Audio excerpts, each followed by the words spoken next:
Good afternoon, Miss Bridgewater. Good afternoon, Your Honor. Today, Your reset date is going to be April 1st. April Fool.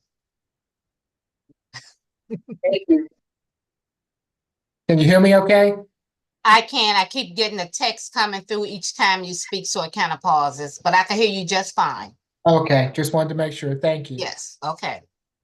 Are you sitting someplace new today?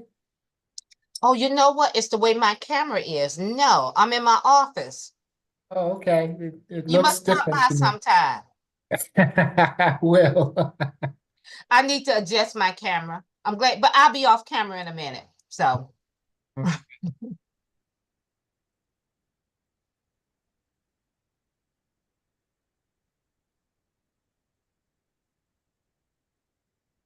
Good afternoon, Miss McLeod, Miss Tucker.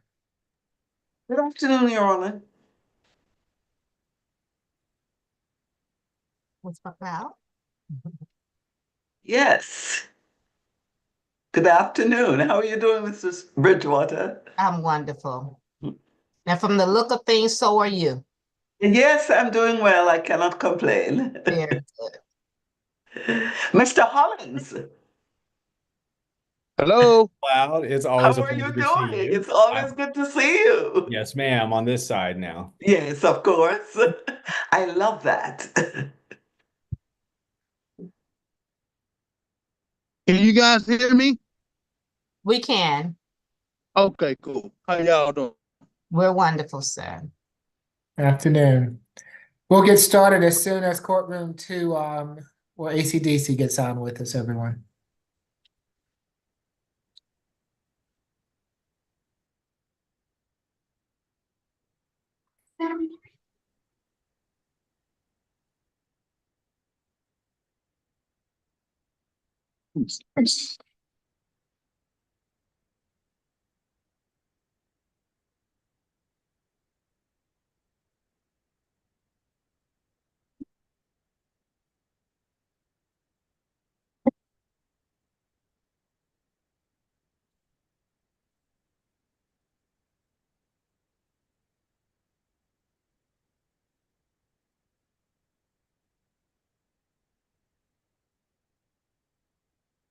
Can I ask you guys a question?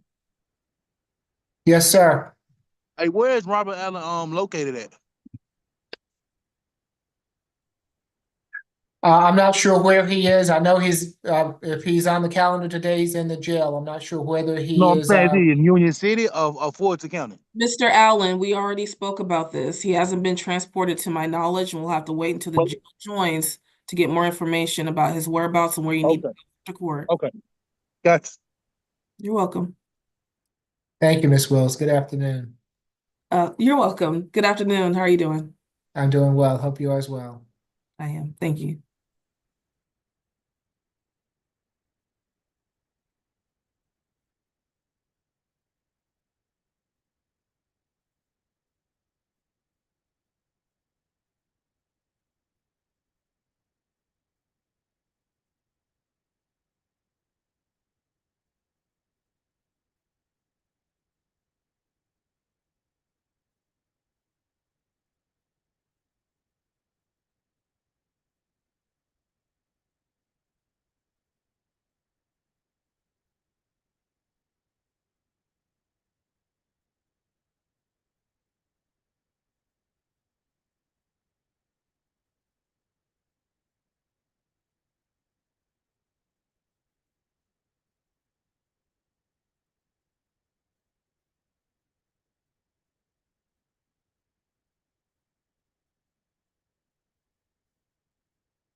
Okay, courtroom 2, are y'all ready to go?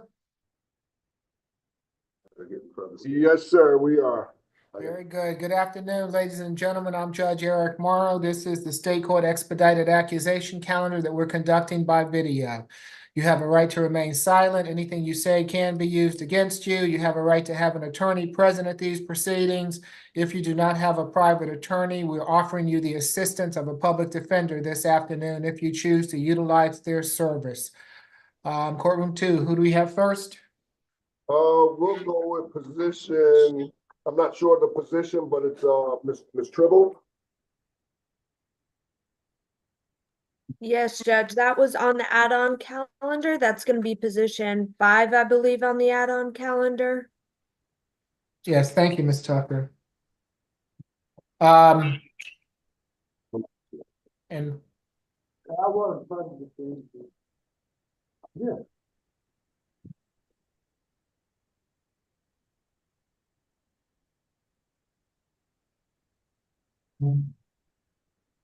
good afternoon, Ms. Trible. You have been charged in case 25 CR 001407J with battery family violence. Afternoon, Ms. Harvey. Is there a history? Oh, Your Honor. 56 cycles, last arrest November 2nd, 2018 out of DeKalb County for simple battery. That was a conviction. Also convictions from 2017 for willful obstruction of a law enforcement officer and criminal trespass. 3 criminal trespass convictions in 2016. Criminal trespass from 2015 and 2014. 2007 tampering with evidence. 2006 disorderly conduct. 2005 simple battery, 2004 criminal trespass, and 2002 simple assault and criminal trespass, and nothing further. Yes, Judge, based on that history, we are asking for a $2,000 good bond with conditions absolutely no further contact with Miss Glass.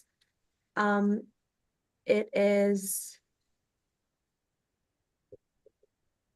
trying to find the first name for you, with Miss Gabriana Glass, but we are not asking for a stay away in this case. The facts allege that this defendant was having an altercation with the victim. She struck her a few times on the arm with a cane. There was a visible injury on the cane. However, Miss Glass has obtained her residence through a special program called Quest. It's a local nonprofit.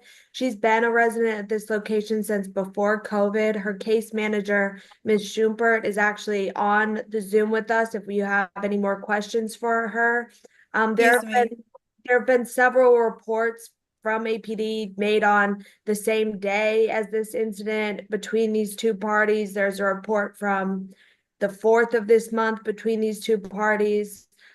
So Miss Glass is really there's a lot of issues between the two parties, but ultimately this is Miss Trible's residence. So we are asking that there is no stay away, but we are asking for no further contact whatsoever.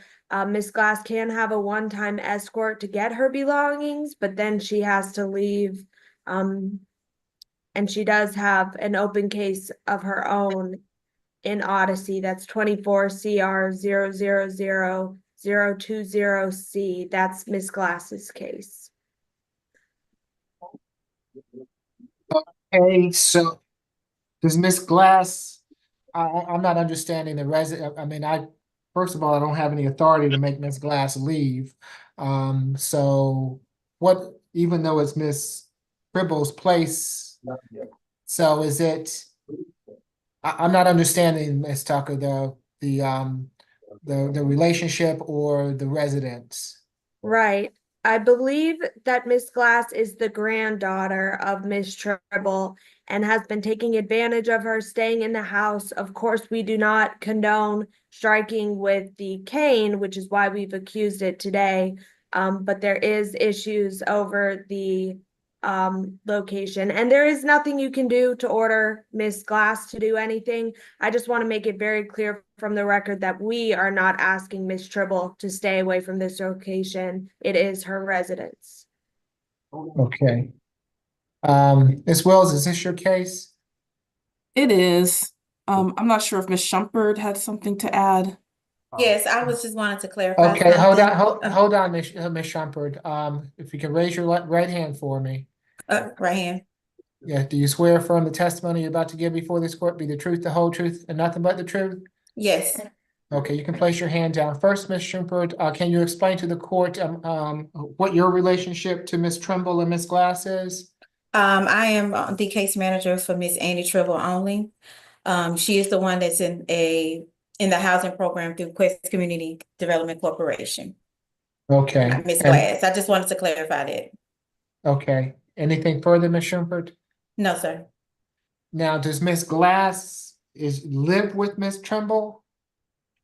No, to my knowledge, based on a conversation I had with Annie Trible on March the 6th, she did allow her granddaughter to come stay. It was supposed to be a short stay, and she asked her to leave, and that's when the issues started to arise with her refusing to leave.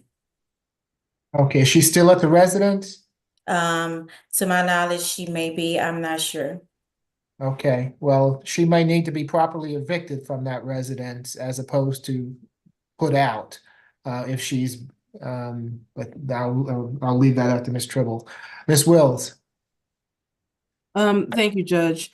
Ms. Trible is 68 years old. She's a native of Georgia. She's retired. She does deny the allegations. And as it's been stated, there have been ongoing issues between herself and Ms. Glass, her granddaughter. Prior to this incident occurring, she was considering taking out a TPO against Ms. Glass just due to the ongoing issues that they have had between the two of them. She also states that Ms. Glass has been violent and is violent toward her. And so in light of all of that, I would request a signature bond. I understand that the court is limited as far as if Ms. Glass is there at the residence. I have advised Ms. Trible that she might have to go through a legal process to effectuate any eviction and ensure that Ms. Glass is no longer at her residence. But again, I will be requesting a signature bond. Okay, it will be a $2,000 signature bond for pretrial level 1. As far as Ms. Glass goes, if I order no further contact and she's still at the residence, then Ms. Tribble's not going to be able to go back there. So I'm going to order no further violent contact with Ms. Glass and no drugs, alcohol, or weapons while out on bond. She'll have to properly evict her if she doesn't leave on her own. All right, good luck to you, Ms. Tribble. Next we'll go to position number 15, Ms. Mitter.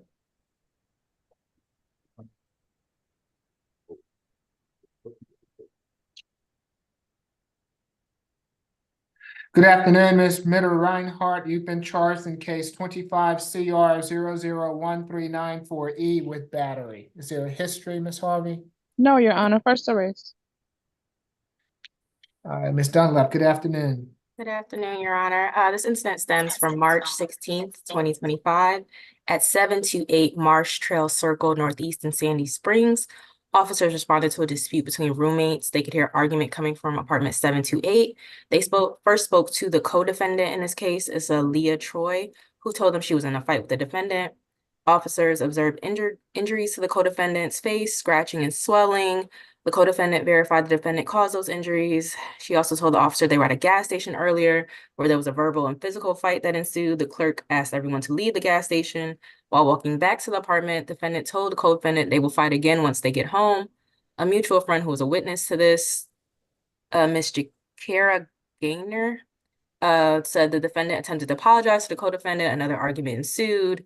The co-defendant threw a punch at the defendant, who then said that they started fighting again. The co-defendant claimed she was defending herself in each fight. Given the history, the state is looking for a signature bond through pretrial. We'll leave the stay away to the court's discretion because they both reside there, they're roommates, and no drugs, alcohol, or weapons while on bond. Was Ms. Troy already on a calendar? Is she on this calendar? She's on this calendar, Your Honor, and I represent her. Okay, thank you. Ms. Wills, is this your case? Yes, it is, Judge.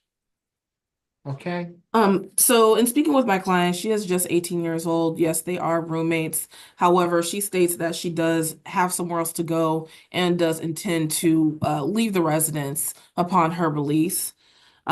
She did want to note for the record that she only acted in self-defense and does deny the allegations as they are stated in the warrant. If your honor is so inclined to issue her a signature bond, in addition to that, I would request a one-time escort for her to move out and get all of her belongings from that residence.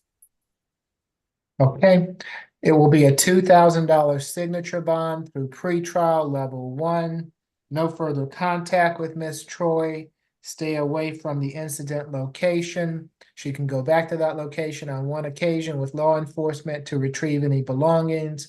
No drugs, alcohol, weapons while out on bond. Good luck to you, ma'am. Thank you. You're welcome. Do we have Miss Troy next, or can we have Miss Troy next? No, we had to keep them separate, so I didn't want to have them in the same room together. Okay, thank you. Who do we have next? Next we have position number 2, Mr. Collins. Okay.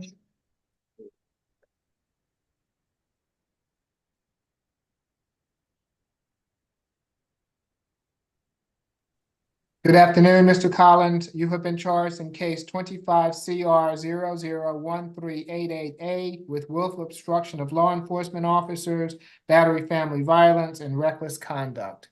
Is there a history, Ms. Harvey? One prior, Your Honor, out of Maryland from 2016.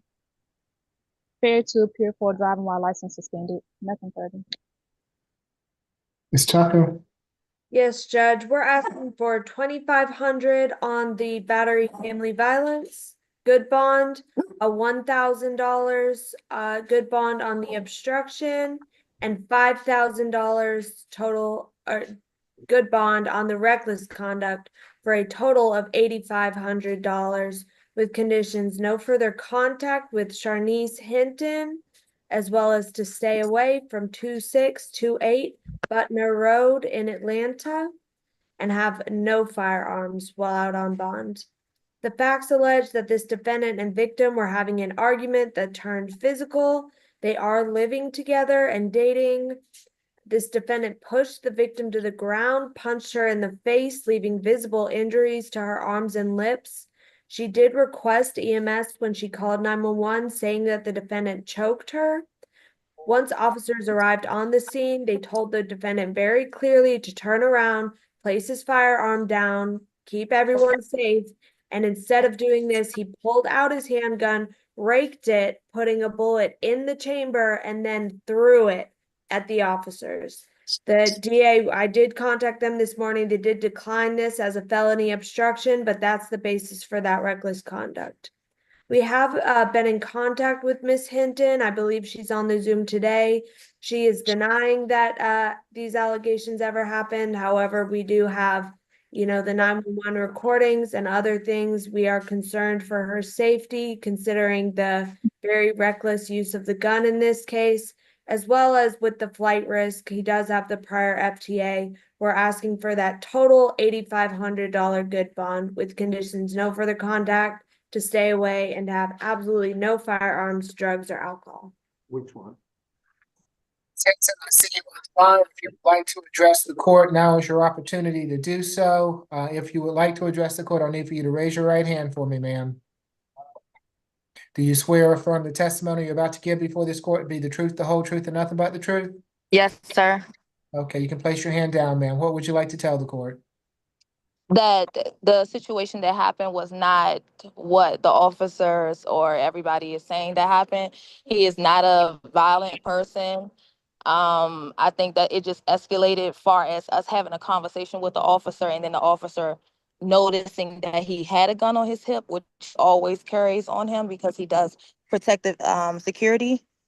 Again, I just got my lip pierced. I don't know if you can see. I just got my lip pierced, so my lip has been swollen for 2 weeks.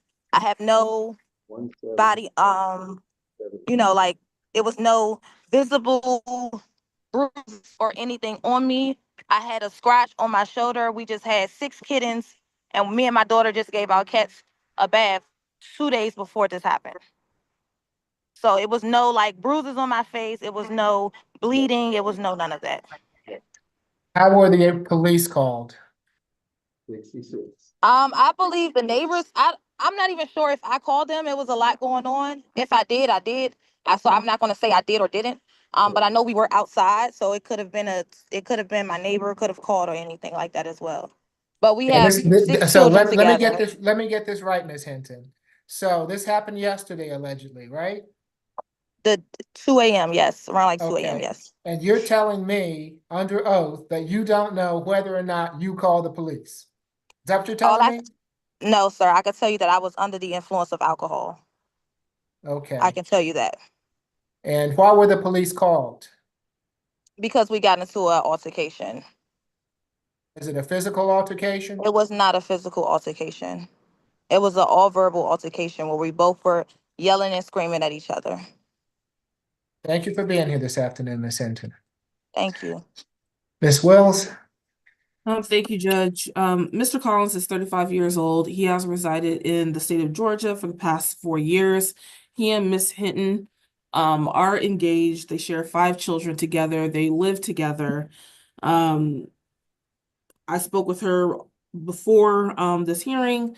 She iterated at that time also that she feels safe around Mr. Collins, wants him to be able to return home. And listening to his criminal history, has very minimal criminal history. And the issue with the gun, this alleged issue with the gun, that wasn't between Ms. Hinton and Mr. Collins. I would like the court to take that into consideration. Mr. Collins does work or does do security jobs. He has his own security company called Collins Agency. He also works for Principal Intelligence. And he's been doing that work since 2021, basically since he moved to Georgia. He does have a high school diploma and some college. So again, I would request a signature bond and no further violent contact. All right, for the obstruction, $1,000 signature bond through pretrial level 1. For the battery, $3,000 signature bond through pretrial level 1. For the reckless, $2,000 signature bond through pretrial level 1. Makes for a total of a $6,000 signature bond through pretrial level 1. 1-day anger awareness, relinquish all firearms except if necessary for any type of work. No drugs, alcohol, weapons while out on bond. Good luck to you, Mr. Collins. You as well, Ms. Hinton. And Thank you. I'm sorry, what was the contact? It's no further violent Okay. contact. Oh, thank you.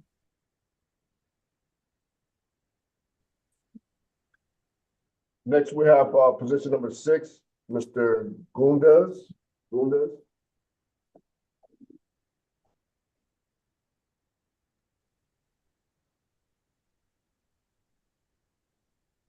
Good afternoon, Mr. Gundas. You've been charged in case 25 CR 001381E with 2 counts of simple assault family violence. Is there a history, Ms. Harvey? No, Your Honor, first arrest. Ms. Tucker?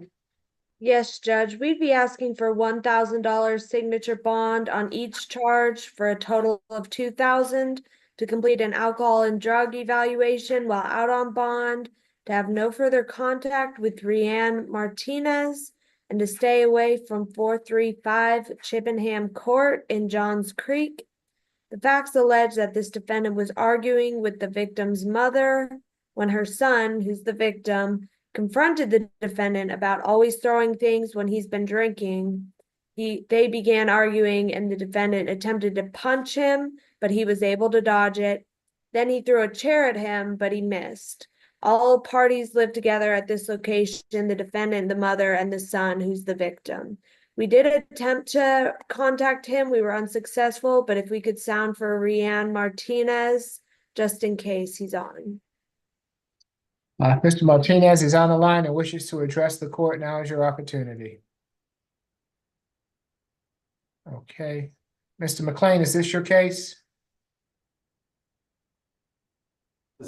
Lives at Chippenham Court in Alpharetta. He has a high school education. He is self-employed for the last 8 years and does commerce with logistics. Your Honor, he is from Georgia for the last 14 years.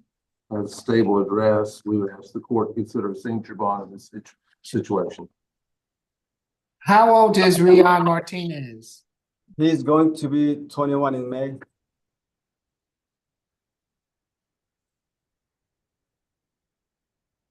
Okay, thank you. For each charge, it'll be $1,000 signature bond through pretrial level 1, makes for a total of a $2,000 signature bond through pretrial level 1.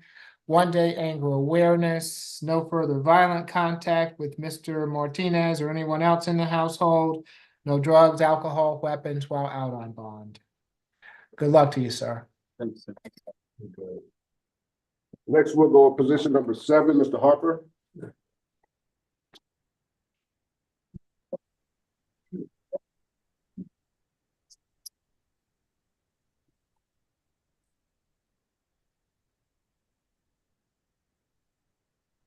Good afternoon, Mr. Harper. You have been charged in case 25 CR 001390Y with battery family violence. Is there a history, Ms. Harvey? 18 cycles. Last arrest was in 2008 for a probation violation out of Fulton County. Last conviction was in 2004 for robbery. Also a conviction from 2000 for manufacturing and sale of drugs, and nothing further. Ms. Tucker?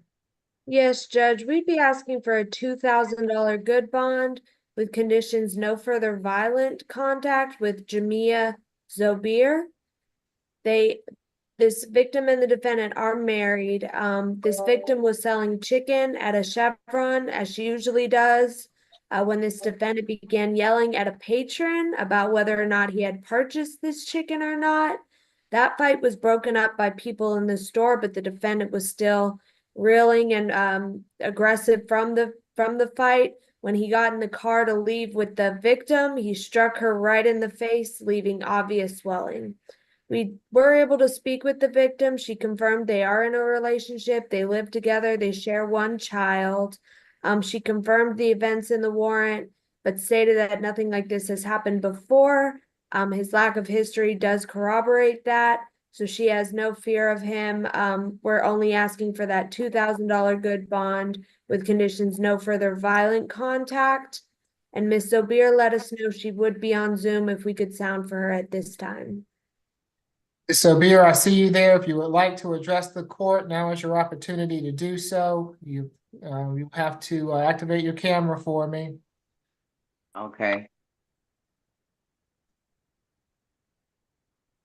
All right. Yes, Yes. ma'am. Raise your right hand. Do you swear or affirm the testimony you're about to give before this court be the truth, the whole truth, and nothing but the truth? Yes, sir. Okay, you can place your hand down. What would you like to tell the court? Just that I didn't press any charges. I told the police that I never called them or whatever. So, and it was a situation that had gotten out of hand. That's all. And he was all, like I said, riled up from the store incident. So, Okay, has this ever happened before? no, sir. Are you afraid of him? No. All right, thank you for being here this afternoon, ma'am. Okay. Ms. Wills? Thank you, Judge. Mr. Harper is 60 years old. I would request, in addition to the no further violent contact, that he be granted a signature bond. He is employed. He works at Sunoco. He's been employed there for the past 8 months. He does deny the allegations as alleged.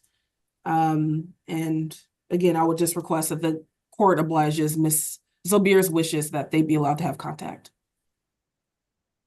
$3,000 signature bond through pretrial level 1, 1-day anger awareness, no further violent contact with Ms. Zobir, no drugs, alcohol, weapons while out on bond.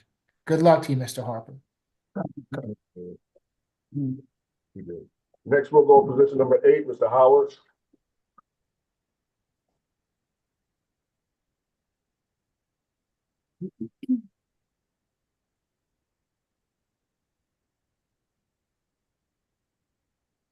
Good afternoon, Mr. Howard. You have been charged in case 25 CR 001382E with simple assault family violence. Is there a history, Ms. Harvey? Yes, Your Honor. 6 cycles out of Georgia, 1 out of Alabama, and 16 out of Florida. Last arrest was out of Florida for petty theft and grand theft.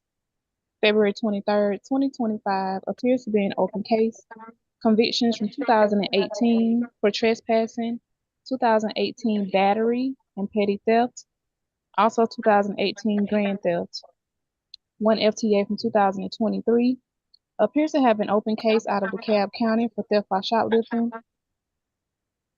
Open case out of DeKalb County for possession of a firearm by a convicted felon. Theft by shoplifting, willful obstruction, and theft by bringing stolen property into another state. Open case out of Cobb for willful obstruction of a law enforcement officer and driving while valid license. Nothing further to add. Thank you, Ms. Tucker. Yes, Judge, considering all those open cases you just heard, we are asking for a $2,000 good bond in this case with conditions no further violent contact with Trevincent Giles. The facts in this case allege that the victim and the defendant were fighting. They do live together. The victim was threatening to bleach his clothes. He had the bleach in his hand when the defendant reached out to grab it and they began to tussle. The defendant then grabbed a pot and swung it at the victim. He didn't hit him, but he was trying to hit him. We did speak with the victim. He stated that nothing like this has ever happened before between them, that he's not in fear and he wants the defendant to return home. However, based on the AALA factors, the risk of reoffense, as well as that flight risk, you did hear that 2023 FTA. We are asking for a $2,000 good bond with conditions no further contact. Mr. Giles is on the line. Just to raise the court and opportunity. Ms. Wells, Hello. Oh, okay. is this Mr. Giles? Yes, this is he. I'll need for you to activate. I'm happy to have you here. I'll need for you to activate your camera. 1 second.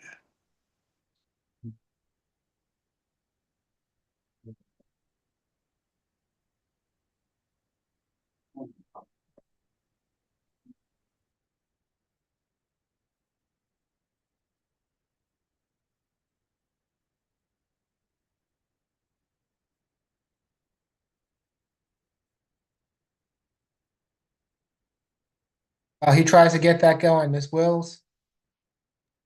Thank you, Judge. Mr. Howard is 26 years old. I did have the opportunity to speak with Mr. Giles prior to court, who stated that he does feel safe around Mr. Howard and does want him to return to their shared residence. Mr. Howard is a Popeyes cook. He's been working at Popeyes for the past 6 months. He does deny the allegations as alleged, and I would request that he receive a signature bond. Okay.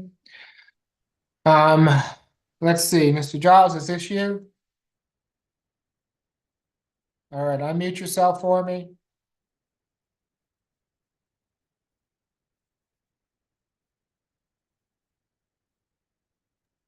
Can you hear me?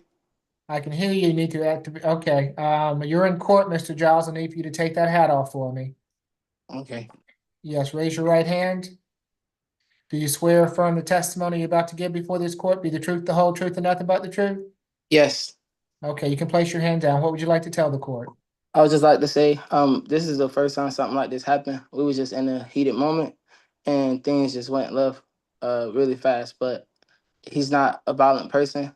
I'm not scared of him. Like, I don't not want to be around him or not have further contact with him. All right, thank you for being here this afternoon, sir. No problem. As such, it'll be $1,000 good bond, no further violent contact with Mr. Giles, no drugs, alcohol, weapons while out on bond. Good luck to you, Mr. Howard. We have next. We have Mr. Hudson. Sorry, say it again for me. Mr. Hudson, position number 9. Thank you. Mr. Hudson, you've been charged in case 25 CR 001383Y with battery family violence. Is there a history, Ms. Harvey? Yes, Your Honor. 2 cycles. Last arrest March 7th, 2024. Possession of a Schedule 1 or 2 controlled substance with intent to distribute. Possession of cocaine and driving while license suspended. That is open out of Fulton County under case number 24 SC 003615. Also appears to be on probation for burglary, hijacking a motor vehicle, armed robbery, aggravated assault, and possession of a firearm during. That disposition date was April 19th, 2006, Your Honor. Nothing further. Thank you. Ms. Tucker? Yes, Judge, we're asking for a $2,000 good bond in this case with conditions no further contact with Rashika Little. The facts allege the defendant picked this victim up from her job in a car. They started arguing in the car. At some point during this argument, the defendant struck the victim in the face with his fist, causing a bleeding laceration below her left eye. She exited the vehicle and ran down the street into the nearest place she could get help. It was the Hooters at 209 Peachtree Road. We did attempt to call this victim. We were not able to get in contact with her. Per the warrant, they used to live together. That's why this is family violence. But for those reasons, along with the history, we are asking for that $2,000 total good bond with conditions no further contact with Miss Little. Although I don't believe she'll be on, if we could sound for her just in case. Ms. Little is on the line and wishes to address the court. Now is your opportunity. Ms. Wills? Thank you, Judge. Mr. Hudson is 39 years old. He is a native of Atlanta. He is currently, he had lost his previous employment, and so to support himself, he door dashes and does Uber Eats, and other jobs along those lines. He reports that he does not live with the alleged victim, and I also did reach out to her and was unable to reach her. And in addition, Mr. Hudson is working on his GED. So I would request a signature bond. He is under some financial constraints at this time. It will be $1,000 good bond, no further contact with Ms. Little, stay away from her residential address, no drugs, alcohol, weapons while out on bond. Good luck to you, Mr. Hudson. Courtroom 2, just wanted to make note that Ms. Chancey's on the line. I'm not sure who we need the interpreter for this afternoon, but when you can make that possible, we'd appreciate it. That is for my case, is Miss Santiago. I'm not sure what position she is. Okay. And we have two. Also, Your Honor, we have two people who need a translator. Flores and Zapata. Oh. Say so, Okay. Zapata. So whenever you all want to make those arrangements, just let me know. Okay.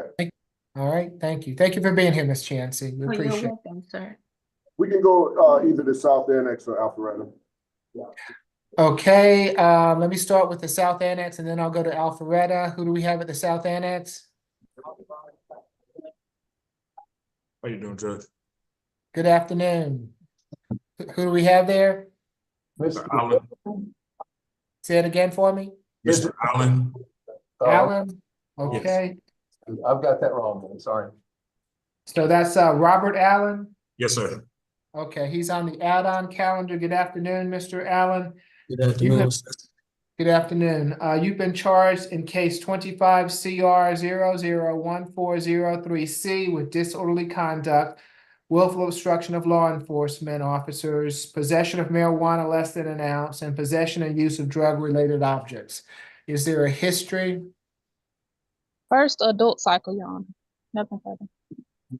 Okay. And yes, ASJ, I'm sorry. Can you pronounce your last name for me? I believe this is your first time before me. Yes, good afternoon, Your Honor. It's Melgiso. Melgiso. Good afternoon, Miss Melgiso. This is Good your afternoon. case? Yes, Your Honor. Okay, you can proceed. Thank you. The facts on this case allege that on March 14, 2025, officers responded to 552 Parkway Drive Northeast, Atlanta, Georgia, in response to a domestic disturbance. The incident involved Georgia Department of Human Services, Division of Family and Children Services employees who were at the location in regards to two minors, OJ, age 8, and TJ, age 15. Mr. Allen had been making threats against the DFCS employees and was acting violent by punching the walls and throwing and breaking objects. Mr. Allen told one of the DFCS employees, "If you take my kids, I'm going to beat your F word butt." Once Mr. Allen saw Officer Price, he took off running down the hallway towards the back stairwell of the location, and that's when Officer Price was able to detain him. Once Mr. Allen was placed in custody, Officer Price conducted a search of Mr. Allen's person and found 4.5 grams of marijuana, some rolling papers, and a scale. For this case, the state recommendation is a total bond of $3,500 through pretrial. There'll be $1,500 surety bond for count 1, $1,000 surety bond for count 2, $500 surety bond for count 3, and $500 surety bond for count 4. Ms. Nabiev, initially you stated that you wanted this to go through pretrial, but then you stated that this was going to be a surety bond. Are you requesting surety bond or are you requesting pretrial? My apologies, Your Honor. Surety bond. Okay, thank you. Ms. Wills? Thank you, Your Honor. Mr. Allen is just 17 years old. He is a native of Georgia. He is currently attending school at the Promise Center, which is a trade school, and he's working on obtaining his CDL with an anticipated graduation of fall of this year. He states that his family is suffering from financial hardships at this time, and so we would be requesting a signature bond, also due to his age. He was under some stress and duress regarding his girlfriend or partner being placed into foster care. He understands that he did not respond in the way that he should have or the way that was appropriate, but he does deny the allegations as alleged. And in speaking with him, he's very motivated to not be in this situation again, and to work on himself so that he's better able to express himself in the future to prevent these incidences. I had the opportunity to speak with my client's father, who is also named Robert Allen, who is here on the Zoom call as well. And so he is willing to be a co-signer for Mr. Allen. And it's my understanding that he will be transported back to Rice Street for to be processed out after court. Okay, and yes, Mr. Robert Allen, the father, I see you there. Mr. Allen, can you hear me okay? Yes, sir. Can you hear me? Yes, sir, I can hear you. Can you raise your right hand for me? Do you swear or affirm the testimony you're about to give before this court be the truth, the whole truth, and nothing but the truth? Yes, sir. Okay. Does your son live with you, Mr. Allen? Yes, sir. And tell me a little about him. Is he in school? He's in school, like she said. He goes to the Promise Center. He's trying to get his CDL, take a trade with getting his CDLs. He's a good kid. He's doing what he got to do. I guess he got stressed out that night of what situation was going on. But once he get out, I'm going to get him himself. We're going to get everything handled the right way, sir. Okay, I appreciate you being here. So he's gonna have to have you as a parental co-signer. I'm gonna release him into your custody. I'm going to also make sure that he has a curfew, given that he's 17 years old. I want him to have a curfew. I want him to be in by 9 o'clock unless he is at work. But if he's not working, he's to be in by 9 o'clock and he's to stay in until 6 a.m. If he does get his CDL and is working, then he can go out beyond that time for work. So on each count, it will be for the disorderly, $1,000 signature bond through pretrial level 1. The obstruction, $1,000 signature bond through pretrial level 1. The possession of marijuana, $500 signature bond through pretrial level 1. The possession and use of drug-related objects, a $500 signature bond through pretrial level 1. Makes for a total of a $3,000 signature bond through pretrial level 1. Parental co-signer, no drugs, alcohol, weapons while out on bond, along with that curfew. Yes, sir. Okay. Thank you, All Judge. right. Good luck to you all. Yes, sir. Hey, can I say something to him? Yes, Mr. Allen. Hey, just call me when you're ready, man. Okay, All right. Thank you, sir. you're welcome. Who do we have at the Alpharetta Annex? All right, Judge, thank you. You're welcome. Hello, my name is Ryan Rogers. Mr. Rogers, good afternoon. Let's see. Mr. Rogers is position 21 on the regular calendar. Mr. Rogers, you have been charged in case 25 CR 001387F with 2 counts of simple battery family violence. Is there a history, Ms. Harvey? Last arrest August 29th, 2017 for simple battery family violence out of Fulton County, Your Honor. Disposition states his case NOD, nothing further. Yes, Ms. Falk. Good Yes, afternoon. good afternoon, Your Honor. I'm shocked to see, I'm sorry, I'm shocked to see you there. Yeah, nobody expects the Spanish Inquisition, so. So in this case, we have the victim, Corinne Rogers, at 10530 Montclair Way in Johns Creek. She was grabbed by her neck with the right hand of the defendant and pushed in the face with his left hand. The defendant is the son of Miss Rogers, and witnesses reported the defendant had his mom in a headlock, and she did report her breathing was not interrupted. That's why the case was not upgraded to a felony offense. As you've heard, there was a 2017 simple battery family violence that was NOD'd. We have spoken to Miss Rogers, who I believe is here on the Zoom labeled iPad. She is the mother of the defendant. They do live together at the incident location. She did state she did not wish to press charges, and she stated that she provoked the defendant. And she confirmed that the defendant placed his hands around her neck and squeezed, and that she called the police because that scared her. She also stated she was able to breathe and did not feel like she was going to pass out. And she stated she is not in fear of the defendant and wants him to return to the residence. We are asking for a $4,000 signature bond through pretrial services, no alcohol, drugs, and weapons, no further violence with Miss Rogers, and that he attend an anger awareness class, probably several, given the circumstances. We would like to, at this time, sound for Miss Corinne Rogers. Good afternoon, Ms. Rogers. If you would like to address the court, now is your opportunity. I'll need for you to raise your right hand for me, please, ma'am. Yes, Do you sir. do you swear or affirm the testimony you're about to give before this court be the truth, the whole truth, and nothing but the truth? Yes, sir, absolutely. Okay, thank you, ma'am. You can place your hand down. What would you like to tell the court? Number one, there was no headlock. Number two, when his hand was around my neck, he did not squeeze. I provoked this situation. He's a good kid. He doesn't do drugs or alcohol. He does have autism, and that's why he's still living with us.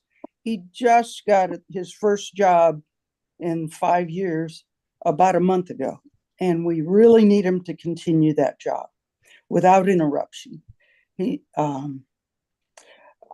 I'm to blame for the argument. I provoked him. I had had a couple of wines, and it's my fault. Hey, thank you for being here this afternoon, ma'am. Thanks, sir. Who represents Mr. Rogers? Okay, can you unmute their courtroom too for Mr. McLean? And Your Honor, do you mind if I ask Miss Rogers just a very brief question? No, go ahead, Ms. Falk. You're fine. Miss Rogers, it seems that when you talked to the victim witness advocate, you stated you provoked him verbally. Is that correct? I did. So you didn't place your hands on him prior to him placing Not his at all. Not at all. No Okay. physical contact. He was trying to have dinner. I was adjusting the lights in the room. I was, saying things to him that were provocative. And Your Honor, I just wanted to clarify what she is describing as provocation did not include physical harm. And I would dispute that turning on and off lights rises to the level of provocation that would be acceptable to put your hands on another person. That's all for the state. Thank you. Mr. McLean? Thank you, Your Honor. No objection to the signature bond concept. We leave it up to the court for any appropriate additional requirements during bond. Okay. For each charge, there will be a $2,000 signature bond through pretrial level 1, makes for a total of a $4,000 signature bond through pretrial level 1, 2 days of anger awareness, no further violent contact with Ms. Corinne Rogers, no drugs, alcohol, weapons while out on bond. Good luck to you both, Mr. Rogers and Mrs. Rogers. Thank you, sir. Your Honor, I understand Alpharetta may have a couple other Come people. on, bro. What the fuck is she doing? Okay, let me ask them. Alpharetta, do you have anybody else there that you needed for us to address this afternoon? No, he was the only one. Okay, thank you for being here. All right. So Melvin Johnson has been transported and Rusian Nabiev has been transported? Okay, that's correct. Okay. We'll have to meet them. Where do you all want me to go next? ACDC, good afternoon, Your Honor. Afternoon, Officer Milton. Hope you're well. Thank you, same to you. Position 13, Miss Jordan. And let me address all the young ladies there this afternoon. Once she has a seat. Yes, good afternoon, ladies. I'm Judge Eric Morrow. This is the State Court Expedited Accusation Calendar that we're conducting by video. You have a right to remain silent. Anything you say can be used against you. You have a right to have an attorney present at these proceedings. We're providing you with the assistance of a public defender this afternoon if you don't have a private attorney, if you choose to utilize their service. Ms. Jordan, you've been charged in case 25 CR 001400Y with criminal trespass. Is there a history, Ms. Harvey? Yes, Your Honor. 36 cycles. Last arrest October 18th, 2024 out of Fulton County for criminal trespass. Does appear to be open out of Atlanta. Open theft by shoplifting as well, Your Honor. Open case for criminal damage to property in the first degree and criminal trespass under case number 24 CR 005-794Y. Open case out of DeKalb County for willful obstruction of a law enforcement officer, criminal trespass, and possession and use of drug-related objects. Convictions from 2023 for criminal trespass, 2022 aggravated stalking and criminal trespass, 2021 theft by shoplifting, 2019 criminal trespass, 2010 aggravated assault, sale of marijuana and criminal damage to property, 2007 battery family violence. Also probation violations from 2022, 2 from 2023, and 1 from 2024. Nothing further to add. This is my case, Your Honor. This incident date was on March 14th, 2025 at 464 Windsor Street Southwest. That's a BP gas station. Officer spoke to a security guard at the gas station, Mr. Reginald Kelly, who showed video footage of the defendant on the property near the gas pumps. The defendant had already been giving a criminal trespass warning as of April 18th, 2024 for this location. Given our history, Your Honor, the state is looking for a signature bond through pretrial. Stay away from this BP gas station located at 464 Windsor Street Southwest. No drugs, alcohol, or weapons while on bond. Well, does she have an open case in Fulton County, Ms. Dunlap? And if she does, what does she have a bond on that? I believe she did. Give me 1 second. I believe it was another criminal trespass that was open. 1 second.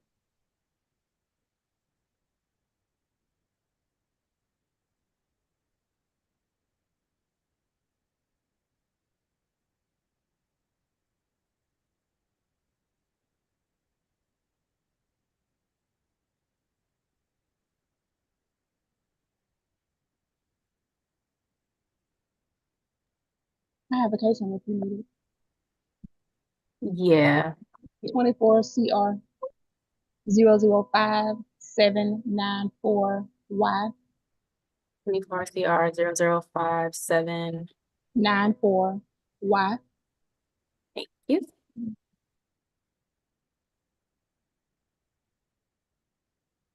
Yes, there's an open criminal trespass, open criminal damage to property in the first degree. 1 second, trying to pull her bond.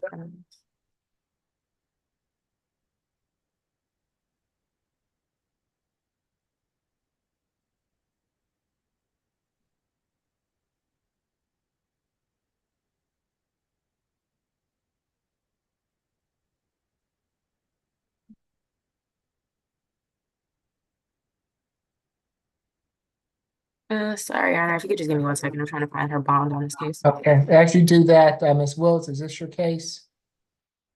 Yes, it is.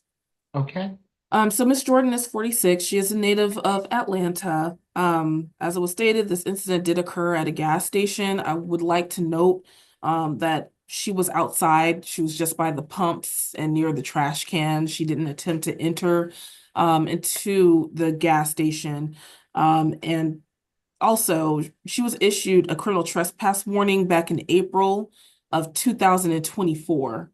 So I'm not sure if she recalled or remembered or what her intent was in violating the warning or going back there after being warned, but it's been quite some time since she received that warning.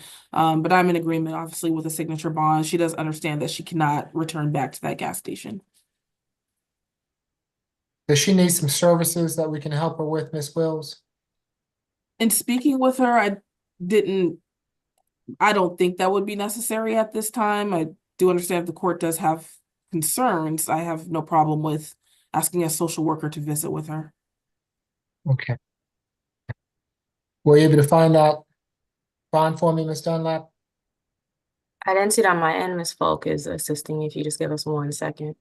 Your Honor, and I am looking, there is an accusation that's on file with the clerk's office, but not a bond that's on file with the clerk's office.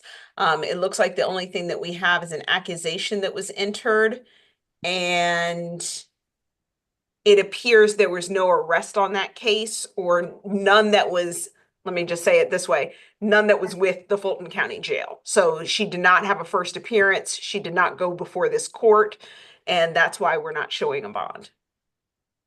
So there's not going to be a problem with if she gets a signature bond on this case. Without, I guess I'm trying to ask, is there something that's going to hold her that we're missing?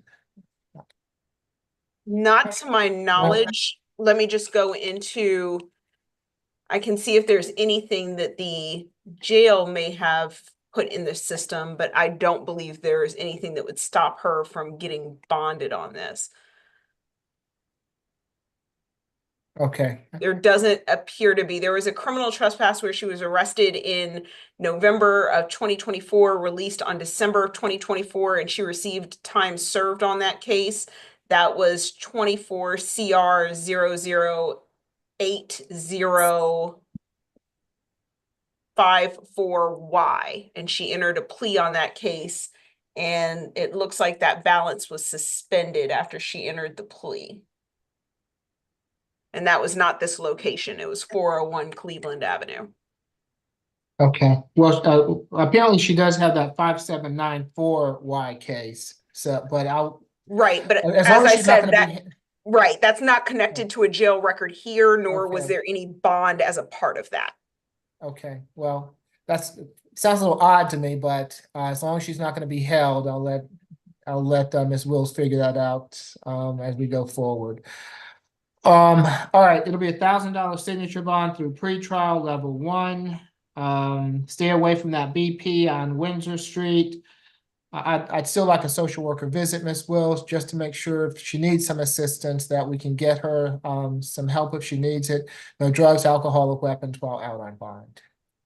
Okay. Good luck to you, Miss Jordan. Your Honor, I'll be right back. Okay, you want me to go back to courtroom 2, Officer Yes, Milton? Yes, sir. Okay. We'll go to position number 25, Ms. Troy. Okay.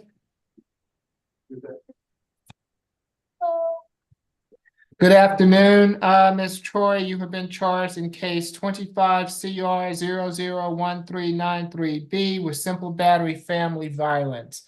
Is there a history, Ms. Harvey? No, Your Honor, first arrest. Okay, and I believe this is the co-defendant of, can you tell me, again, Ms. McLeod, who was the co-defendant? Do you remember? It was position Brooke Mitter Reinhardt. Okay. It looks like it's the name of the co-defendant. Yes. Thank you. Yes, Ms. Paul. Yes, Your Honor. In this case, as you've probably, I don't know if you've already dealt with. Yeah. Okay. So this was at 728 Marsh Trail Circle Northeast. There was a simple battery family violence where she and her roommate became engaged in a physical fight that started as a verbal dispute, and a third party mutual friend broke them up. They continued fighting. The clerk at that location, it was a gas station, directed for them to leave. They walked back to the residence, continued arguing. The defendant, Miss Troy, admitted to striking Miss Reinhardt first at the apartment, but she said she didn't hit her that hard. And then the witness said that the defendant, Reinhardt, tried to apologize once they had arrived home, but Troy threw the first punch. They do live together. The state's recommendation, because this is the first offense, is $2,000 signature bond, pretrial, no contact with Miss Reinhardt, stay away from that location, and no alcohol, drugs, or weapons. Okay, I'll let Miss Reinhardt have Miss Reinhardt stand away from that location. Okay, then I apologize. I didn't know what the previous conditions were, but if Miss Reinhardt is staying away from the location, then we would draw a request for Miss Troy to stay away from the location. Okay, This thank is you. in fact my client's home. She lives there. Miss Reinhardt was merely a guest. That is my understanding. Of course, my client denies that she was the primary aggressor here. Based on our discussions, that is not what happened, but this is not her trial, of course. She is a college student. She's never been arrested. We are okay with a signature bond. Nothing further, Your Honor. Okay, thank you. So there would be a $2,000 signature bond through pre-trial level 1. No further contact with Ms. Reinhardt, no drugs, alcohol, weapons while out on bond. Just so you know, Ms. Troy, I've allowed Ms. Reinhardt to come back to that location on one occasion with law enforcement to retrieve any belongings that she might have there. Okay, good luck to you, ma'am. Thank you, Your Honor. You're welcome. Who do we have next?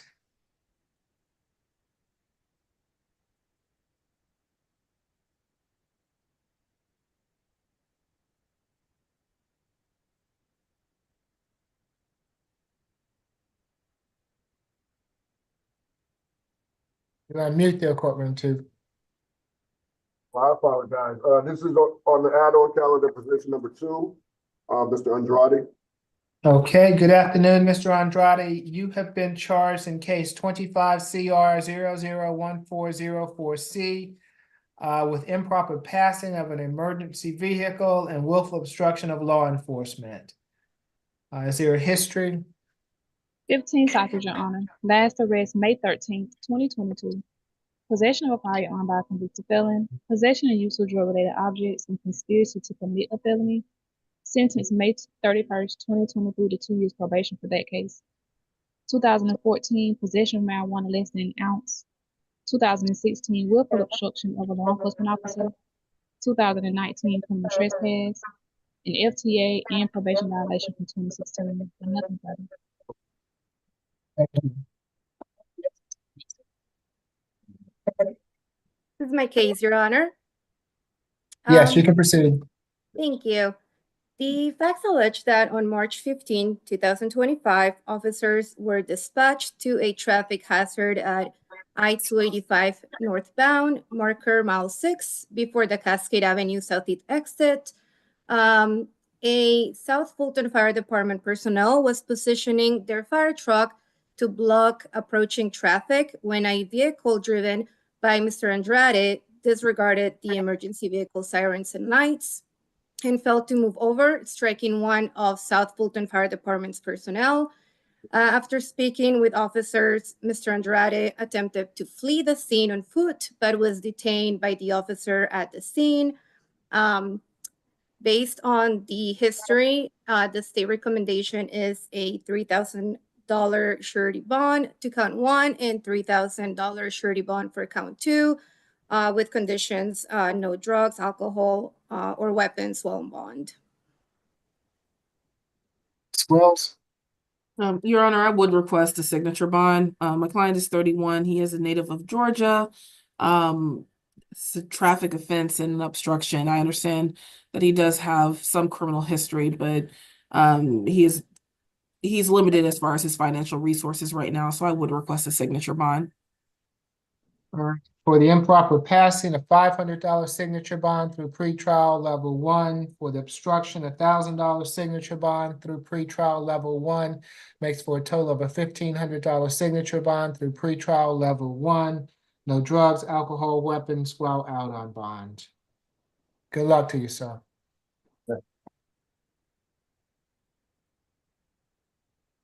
All right, next we'll go with, on the add-on calendar, position number 3, Mr. Andreas.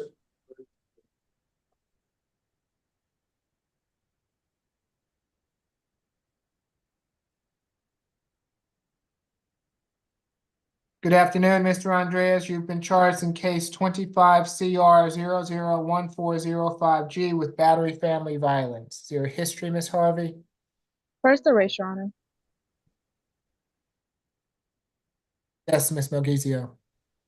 Thank you, Your Honor. In this case, the facts allege that on March 16, 2025, officers responded to 43 Mildred Place Northwest, Atlanta, Georgia, in reference to a person injured due to a dispute. The victim in this case is Ms. Galilea Hernandez. She is the mother of Mr. Andres' child. The victim stated that Mr. Andres tried to have sex with her, but she refused, and Mr. Andres became angry and scratched her neck, causing her to bleed. The victim tried to leave the location, but Mr. Andres took her car keys and will not give them back to her. Since this is his first charge with battery family violence, the state recommendation is a signature bond of $2,000 through pretrial, no violent contact with Ms. Hernandez. We did attempt to contact Ms. Hernandez, but we're not successful, and I am not sure if she's here. And no drugs, alcohol, or weapons while on bond. If Ms. Hernandez is on the line and wishes to address the court, now is your opportunity. Mr. McLean. Thank you, Your Honor. No objection to the signature bond. Conditions to be, of course, in discretion of the court and whatever the court feels is appropriate. Thank you. Okay, so I take it that no one has spoken with Ms. Hernandez at the present time? No, Your Honor, we have not. Okay. As such, it will be a $3,000 signature bond through pretrial level 1, 1-day anger awareness. Until someone speaks with Ms. Hernandez, there's to be no further contact at this time. Stay away from the incident location. If necessary, he can go back to that location on one occasion with law enforcement to retrieve any belongings. No drugs, alcohol, weapons while out on bond.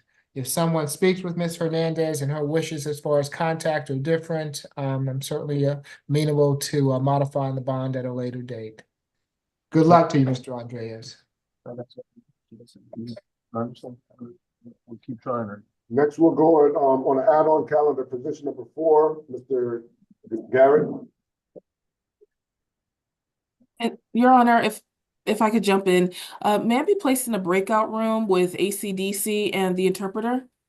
Yes. Thank you. Let's see, Ms. Chancey, are you with me? Yes, Your Honor. Okay, so if we can go ahead and place Ms. Wills, Ms. Chancey, and ACDC into a breakout room, please. Yes, sir. Thank you, Ms. Grace. Okay, so we're back to Mr. Garrett. Good afternoon, Mr. Garrett. You have been charged in case 25 CR 001406J with battery. Is there a history, Ms. Harvey? Yes, Your Honor, 14 cycles. Last arrest was July 23rd, 2024, out of Monroe County for identity fraud. No disposition was listed. That appears to be an open case. There are 2 additional open cases out of Fulton County. Case number 22 SC 185535, contributing to the delinquency of a minor. Case number 24 SC 006038, serious injury by vehicle, aggravated assault, hit and run.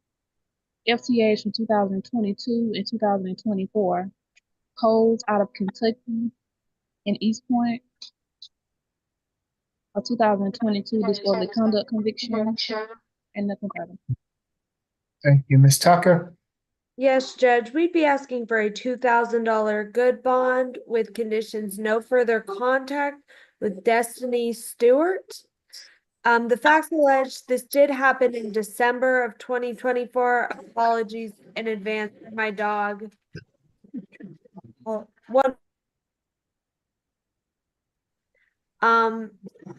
The facts allege that this victim and defendant were at a Motel 5 located in East Point.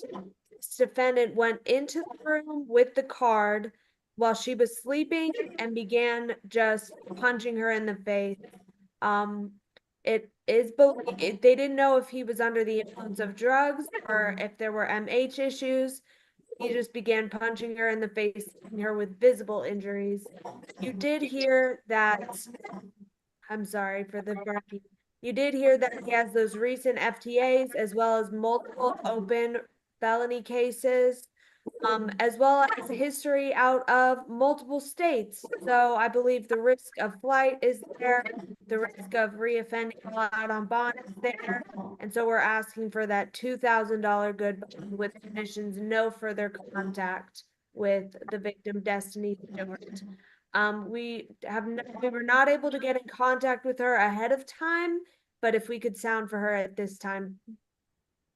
If Ms. Stewart is on the line and wishes to address the court, now is your opportunity. Ms. McLeod? Yes, Your Honor. My client denies the allegations in the warrant. He is 31 years old. He tells me that he is currently unemployed, although he's trying to establish his own business in entertainment, Your Honor.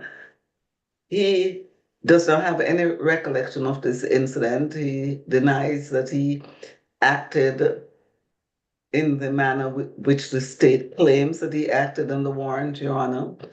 So I understand that he does have some FTAs, so the court may not be inclined to give him a signature bond. But since he's not working, I would ask the court to give him as low a bond as possible so that he can get out of jail. Nothing further, Your Honor. Okay, it will be $1,000 good bond, no further contact with Ms. Destiny Stewart. Stay away from her residential location, no drugs, alcohol, weapons while out on bond. Good luck to you, Mr. Garrett. Thank you, Your Honor. Welcome.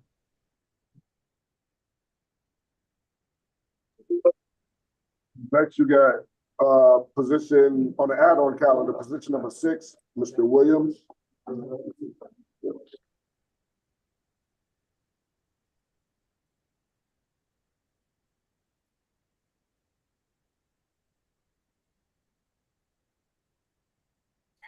Good afternoon, Mr. Williams. You have been charged in case 25 CR 001402C with theft by taking, possession or use of drug-related objects, and loitering and prowling. Is there a history, Ms. Harvey? Yes, Your Honor. 8 cycles. Last arrest October 2nd, 2024 out of Doraville, Georgia for theft by shoplifting and willful obstruction of a law enforcement officer. That does appear to be an open case.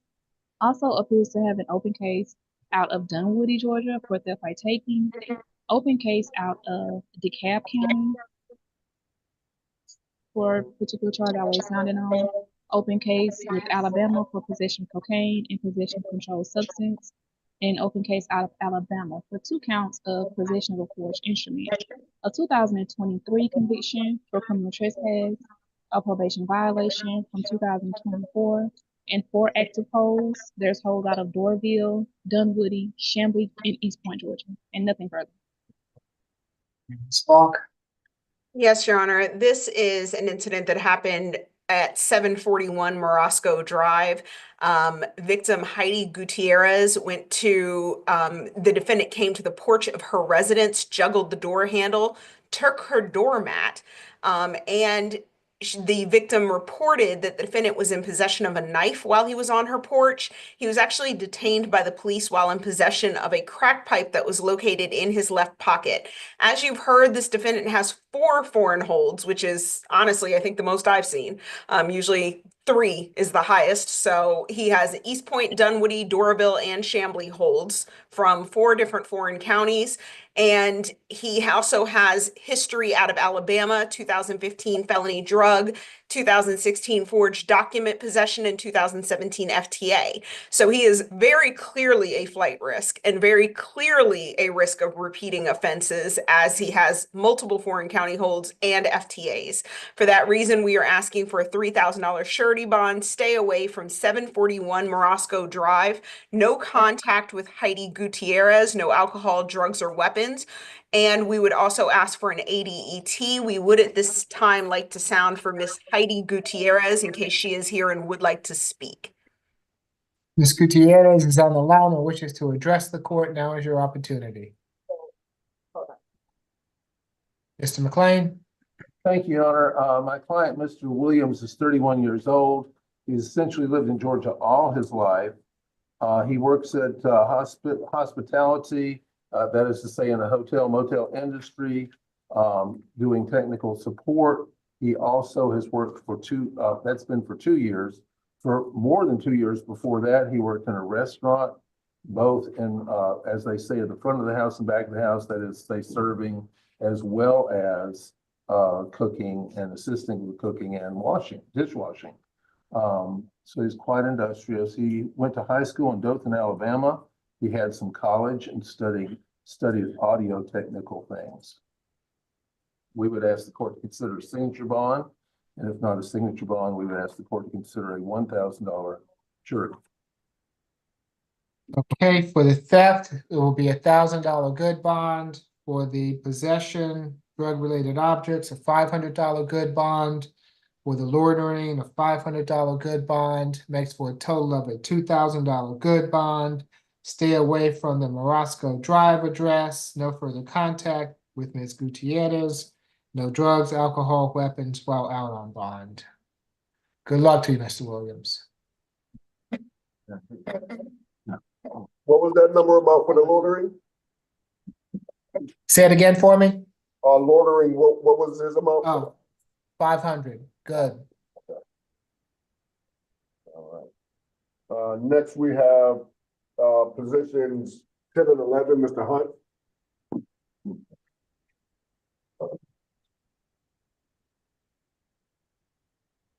Good afternoon, Mr. Hunt. You have been charged in case 25 CR 001384E with giving false information to law enforcement, and in case 25 CR 001385E with battery family violence. Is there a history? Yes, Your Honor. Yes, Your Honor. 31 cycles. Last arrest was September 2nd, 2024 for an FTA out of Riverdale, Georgia. Appears to be on probation for aggravated assault, sentenced in 2018 to 5 years confinement and 15 years probation. That's out of Fulton County. Also probation for aggravated stalking, sentenced in 2022 to 8 years probation. 2 additional open cases out of Fulton County. Case number 24 SC 003320. 2 counts of aggravated assault, 2 counts of willful obstruction, possession of a firearm by a convicted felon, and possession of a firearm during. Also an open case under 24 SC 006506. Fleeing, attempt to elude a police officer, driver while license suspended, willful obstruction, and reckless driving. In addition, there are convictions from 2022 for giving false name, willful obstruction of a law enforcement officer, and criminal trespass. 2017 aggravated assault. 2014 false report of a crime. 2011 burglary. 2010 driving while license suspended or revoked. Probation violations from 2024 and 2020. FTAs from 2020 and 2018, and a hold out of Clayton County. Nothing further. All right, Judge, I'm gonna address both cases together. On position 10, that giving of false information to law enforcement, we're asking for a $500 good bond with a social worker visit. And on position 11, that battery family violence, we're asking for a $5,000 good bond with conditions no further contact with Bonita Hunt. Mom, hold And up. to Stop. stay That's my away mom. I from- love my mom, man. That's crazy as hell, man. I need to speak to my mom. Mr. Hunt, I need my mom. That was a $5,000 good Hold, bond. I'm sorry, Ms. Tucker, hold on for me. Mr. McLean, can you help, does he need to get himself together before we move on? I'm happy to come back to him once he's calmed down a bit. he is, yeah. In speaking with him earlier, he was a little upset and emotional, but wasn't necessarily angry. He says, Okay, he says he's good to go. okay, all right. I'm sorry, Ms. Tucker, you can continue. Okay, the state is recommending in that case a $5,000 good bond with conditions no further contact with Bonita Hunt and to stay away from 1362 Eubanks Avenue in East Point. The facts alleged in position 10, the giving false info, police were called to come and assist with a potentially mentally ill male. When the officers spoke with the defendant, he gave the name Uriah Hunt. They gave him a courtesy ride home and made contact with his mother, who gave the correct name. And it turns out he was wanted for FTA out of Clayton. In the battery family violence case, that was just from a few days ago on the 13th. There was an argument between the mother and her son, this defendant, over the cleanliness of his room. The victim, his mother, was trying to take some trash out of his room when he grabbed her by the shirt and neck, forcibly dragged her out of the room, leaving red marks and bruising. This defendant was severely intoxicated and belligerent at this time. We did call the victim. We were unable to get in contact with her if we could sound for her. But basically, based on all that history you did hear, he had an FTA out of 2024. I have that he's out on a $60,000 bond on an aggravated assault right now.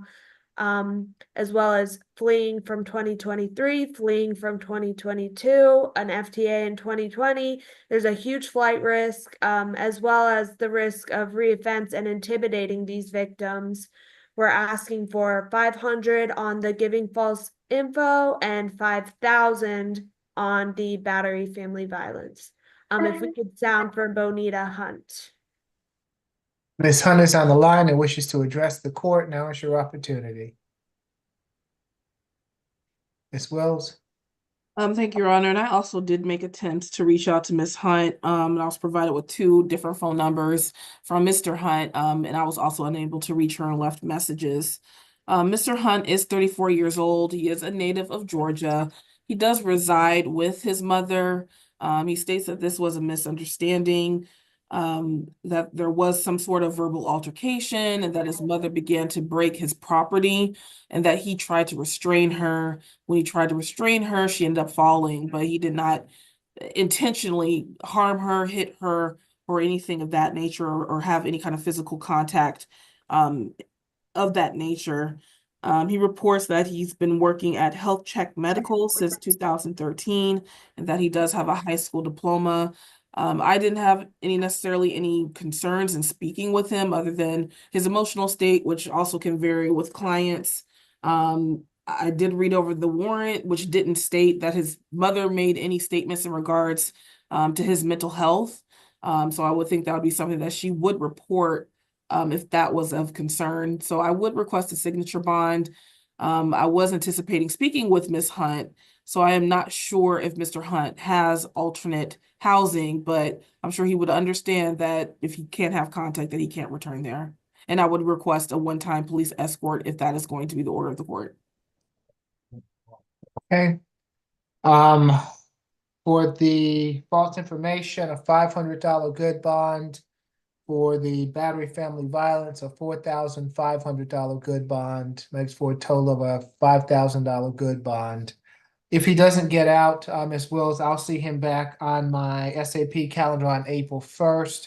If you could reach out to the attorneys that are at SAP and have them report to me and possibly get Ms. Bonita Hunt at the SAP calendar so that I can speak with her. I'll readdress the bond issue, if necessary at that time. So for now, no further contact with Ms. Hunt. Stay away from the Eubanks Avenue address. He can go back to that address on one occasion with law enforcement to retrieve any belongings. Based on what I've seen today, I do want him to have a social worker visit to assess for an MHET, and I'd also like a report on that at the SAP calendar for me. No drugs, alcohol, weapons while out on bond. Okay, good luck to you, Mr. Hunt. Thank you, Next, Judge. we have position 23, Ms. Santiago. Okay, let's see, Miss Chansey. You'll raise your right hand for me. Do you swear or affirm that you will translate from English to Spanish and Spanish to English to the best of your ability? Yes, Your Honor, I do. Thank you. Good afternoon, Ms. Santiago. You have been charged in case 25 CR 001389F with 2 counts of battery family violence. Buenas tardes, señora Santiago. Usted está acusada en el caso 25CR001389F con 2 cargos, one moment, please, de golpes y lesiones, violencia familiar. Is there a history, Ms. Harvey? ¿Hay antecedentes, señora Harvey? No, Your Honor, first arrest. No, primer arresto. Ms. Falk? Yes, Your Honor. This incident happened on March 14th at 2124 Cheshire Bridge Road, Northeast. Sí, su señoría, el incidente ocurrió el 14 de marzo del 2024 en Cheshire Bridge Road, Northeast. The victim, Julian Florentino, stated that he and his living girlfriend, the defendant, had an argument about her phone.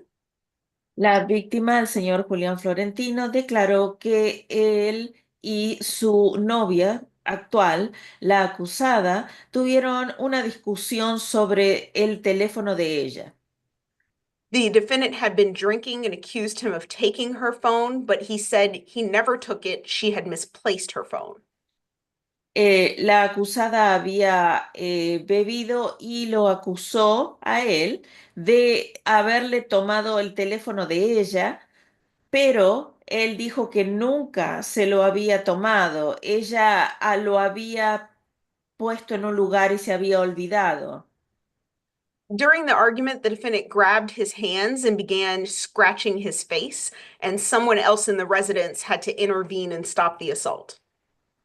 Durante esta discusión, la acusada le arrebató le tomó sus manos fuertemente y comenzó a rasguñarle la cara, y otra persona en la residencia tuvo que intervenir para detener la agresión.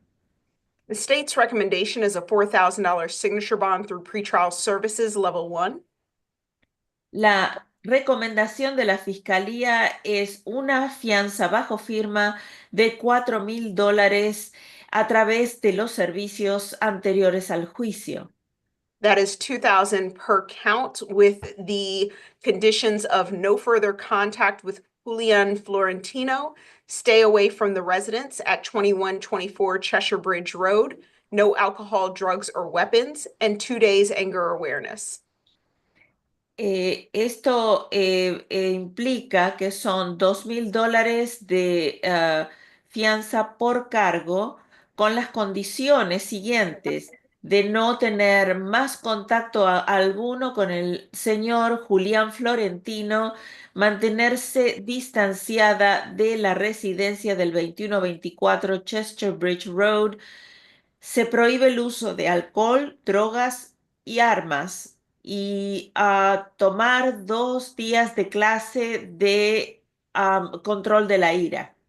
The state's recommendation is based upon the fact that she does not have any history. We did ask for no further contact. We have not been able to reach Mr. Florentino, and so we have not been able to determine whether he is amenable to contact or not.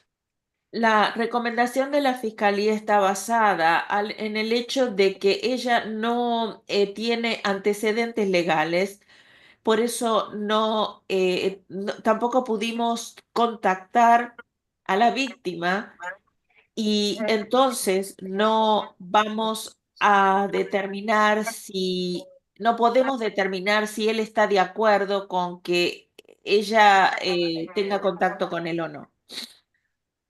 We would like to sound at this time for Julian Florentino in case he is on the Zoom. That's all for the state. Julián Florentino, señor Julián Florentino, si está en la plataforma de Zoom, por favor prenda su micrófono y cámara. Julián Florentino. Does not appear that he's with us this afternoon. Ms. Wills? Thank you. Speaking with Ms. Santiago, she does not desire to have contact with Mr. Santiago moving forward.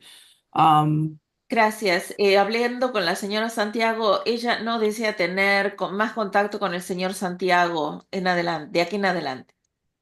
To the extent that she's not even willing to pick up her belongings herself, she is going to arrange that her son, Victor Manuel Garcia, pick up her items and move her out of that residence that she once shared with Mr. Florentino.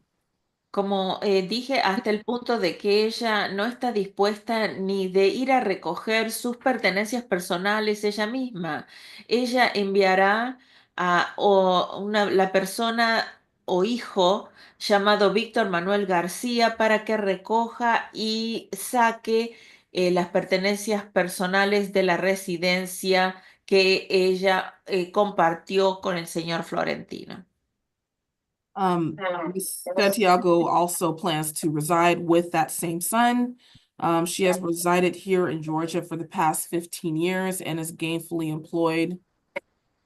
La señora Santiago planea residir con su hijo y ella ha estado en el estado de Georgia durante 15 años y tiene un empleo con sueldo. So we are in agreement with the signature bond as well as the no contact provision as proffered by the state. Y entonces estamos de acuerdo con la fianza bajo firma, mientras que porque hay una disposición de no tener más contacto como lo provee en el Estado, la Fiscalía, perdón. Okay, for each charge will be a $2,000 signature bond through pretrial level 1, makes for a total of a $4,000 signature bond through pretrial level 1. Son una fianza de $2,000 bajo firma a través de los servicios previos al juicio en el nivel 1. Esto da un total de $4,000 de fianza bajo firma a través de los servicios previos al juicio en el nivel 1. No further contact with Mr. Florentino and stay away from the Cheshire Bridge Road address. No tener más contacto alguno con el señor Florentino y mantenerse distanciada de la residencia de Chester Bridge Road. No drugs, alcohol, weapons while out on bond. Se prohíbe el uso de alcohol, drogas y armas mientras esté libre bajo fianza. Luck to you, Ms. Santiago. Buena suerte, señora Santiago. Okay, do we have anyone else that needs Madam Interpreter this afternoon? I think so. Yeah, I think it was Flores, if I'm not mistaken, that Mr. McLean represents, also requires an interpreter. And Zapata?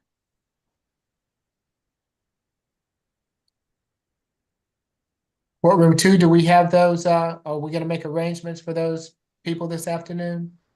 Yes, we're probably gonna have to wait to the end because Okay. like a staff. No problem. All right, I just wanted to make sure that that we knew that we needed. So thank you, Ms. Chancey, for hanging around with us. We'll get with you as soon as we can.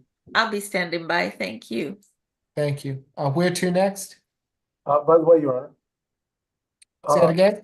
In the meantime, by the way, Your Honor, we have a phone number that we have chatted to Miss Chansey. She probably doesn't know why are we chatting her number.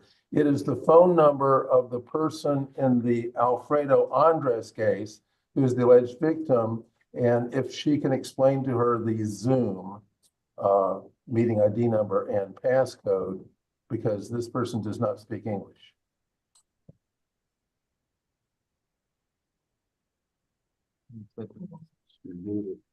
You're on mute, Miss Chansey, if you're talking to us.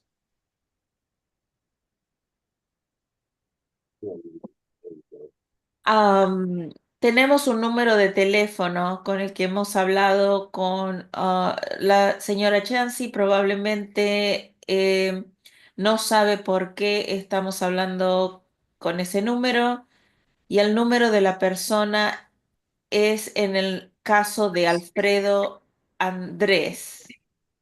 Ms. Chansey, do you have the link as far as speaking out loud, the meeting ID number and the passcode to explain to this person about Zoom?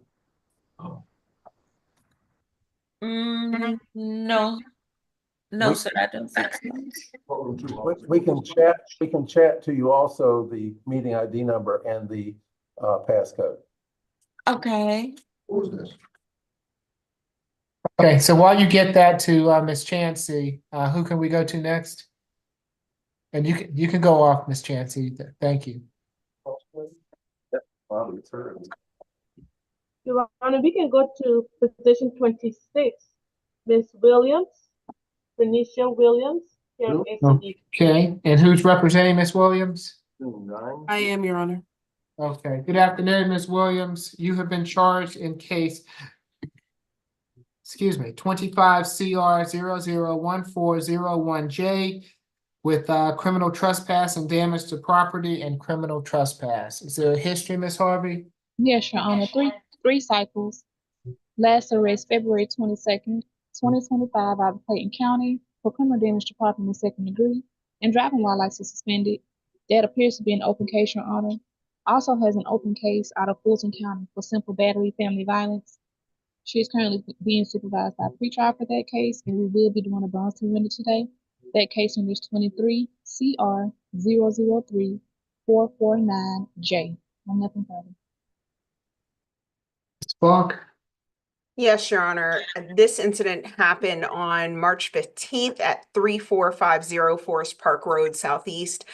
Miss Candace Jeffries is the property owner and renter at that location.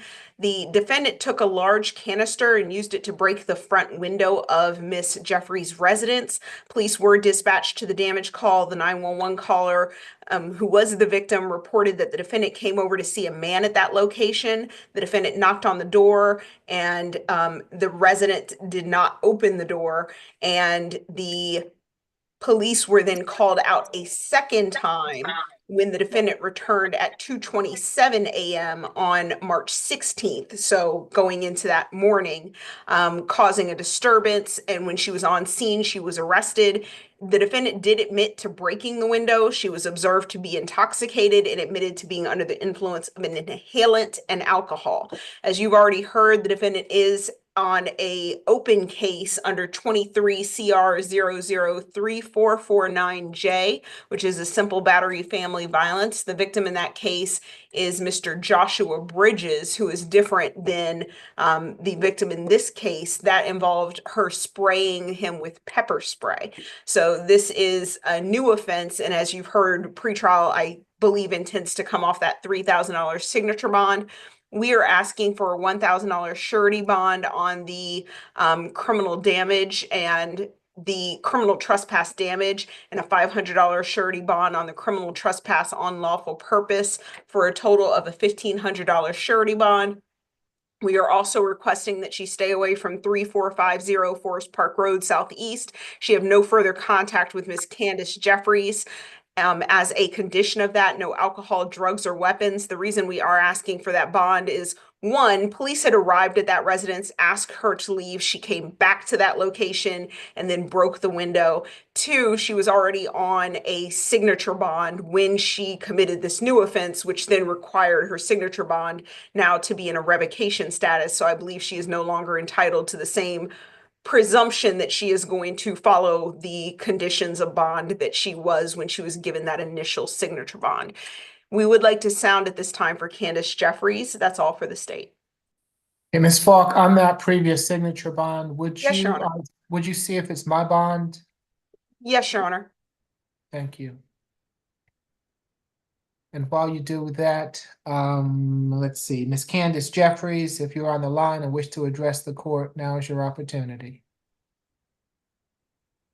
Okay. And Your Honor, the answer is that Melanie Williams, Judge Melanie Williams, signed that bond on May 31st of 2023. So you were not the individual that gave that bond, Your Okay. Honor. And it does indicate no drugs, alcohol, or weapons while out on bond. No drugs, alcohol, weapons, or firearms, no further contact with Joshua Bridges, third-party transfer of child, stay away from 100 Spicewood Court in South Fulton, and 1-day anger awareness. And I am curious if pretrial could answer this, if she did actually complete that anger awareness course. I'm checking. Okay. While we find that out, Ms. Wells? Thank you, Judge. If I could just have one moment.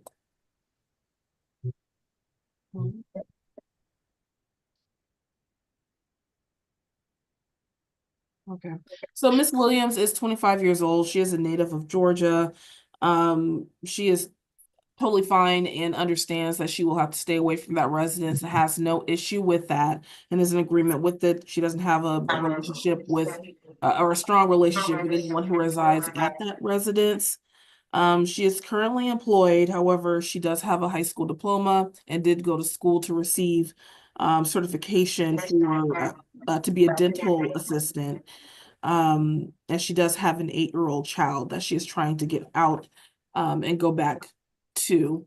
I do understand the concerns that she was already on bond and that bond would be revoked, but in light of her first bond being revoked, I would ask that Your Honor issue as low a bond as possible, just due to the financial constraints that she has. She is not really able to make any bond at this time, so I would hope that the court would take that into consideration.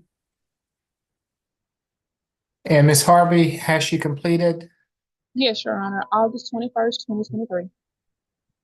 Okay. What I would like to do, Ms. Harvey, is I know that you want to come off that bond, but I want to keep her on pre-trial. I want to add that that she's to get random alcohol screens. So you're not supposed to be having alcohol as a condition of bond, Ms. Williams. So I want you to stay monitored on that case so that I can make sure that you're not that you don't have any alcohol. If you do have alcohol, if you come up positive on a screen, then I'm going to revoke that bond from that previous case. On this case, and I agree with the state, I'm not going to give you a signature bond because someone's already given you a signature bond before, and I'm reticent to do that. So as far as this, I'll take the state's recommendation for the criminal trespass and damage to property to be $1,000 good bond. For the criminal trespass, a $500 good bond, makes for a total of a $1,500 good bond. No further contact with Ms. Jeffries. Stay away from the Forest Park address. No drugs, alcohol, weapons while out on bond, and random screens for alcohol. Okay. Good luck to you, Ms. Williams. Can I make a statement? I was not. Miss Williams, listen to me. You have a right to remain silent. Anything you say can be used against you. You'll have an opportunity to come back at a later time and defend against these charges. Okay, but I'm sure that Miss Wills would advise you not to get yourself in any further trouble. Okay. All right. Good luck to you, ma'am. Who do we have next? We have position number 14, Mr. Malden. Okay.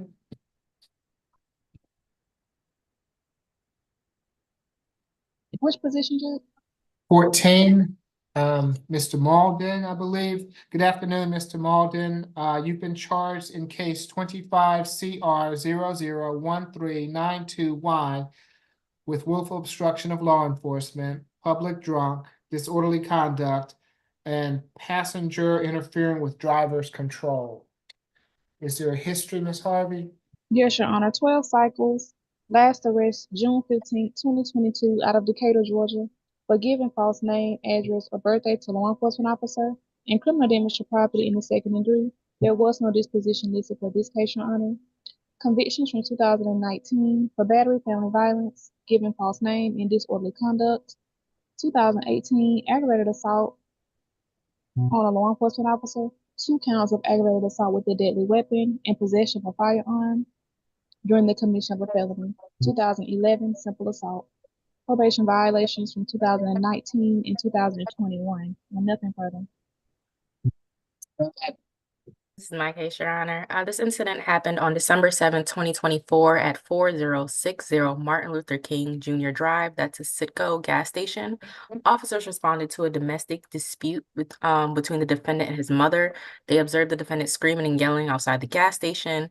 When they spoke to the defendant, he appeared to be intoxicated, had red glossy eyes. He was imbalanced, had slurred speech. The defendant's mother walked out of the gas station and told officers they had a verbal disagreement. When the officers asked the mother to leave the property, defendant stepped outside the passenger vehicle and told the officers, "We could do this S word anytime." Officers gave commands for the defendant to get back in the car. When the defendant's mother got in the driver's seat and he got in the passenger seat, as she attempted to drive off, he grabbed the steering wheel and turned it. The defendant's mother stepped outside the vehicle where the defendant was given several verbal commands to step out of the car and refused. Officers tried to extract him from the car and were unsuccessful. They had to tase him. Officers were able to get him out of the car. He continued to resist arrest even after they extracted him, and it took 3 officers to detain him. The state is looking for, based on his history, a $3,500 signature bond. That's $2K on the willful obstruction and $500 on the public drinking, disorderly conduct, and passenger interfering with driver's control. Stay away from 4060 Martin Luther King Jr. Drive, the Citgo gas station. No drugs, alcohol, or weapons while on bond. Counsel, you're recommending a signature bond to me, is that right? Surety bond, sorry. Okay. Mr. McLean? Thank you, Your Honor. Mr. Malden is 31. He's from Georgia. He completed high school by GED. He's worked as a cook in a restaurant for 1 year and has had other jobs commensurate with that level of skill prior to that. So he does work hard. He understands the conditions. We discussed the possible conditions of staying away from the gas station and no alcohol, which I think would probably solve the problem here. It's a stable address, and we would ask the court to consider a signature bond. Thank you. All right, it'll be a $500 good bond per charge, makes for a total of a $2,000 good bond. Stay away from the Citgo on MLK Junior Drive. No drugs, alcohol, weapons while out on bond. Good luck to you, Mr. Malden.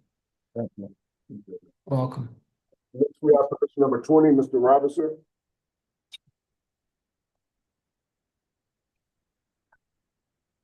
Good afternoon, Mr. Robinson. You have been charged in case 25 CR 001398A with battery, simple battery, and cruelty to children in the 3rd degree. Is there a history, Ms. Harvey? 2 cycles, Your Honor. Last arrest was August 3rd, 2023, out of Atlanta for possession of marijuana less than an ounce. That charge was reduced to a fingerprintable charge, and nothing further. This is also my case, Your Honor. This Okay. incident happened on March 16th, 2025 at 336 Archer Way Northwest in Atlanta. Officers responded to a domestic violence altercation at the residence. Officers heard a loud cry for help and met with the victim, a Shakita Pitts, who was screaming for help to get out of the front door, claiming she was locked in. Officers could hear a loud dispute with the defendant and the victim, Ms. Pitts.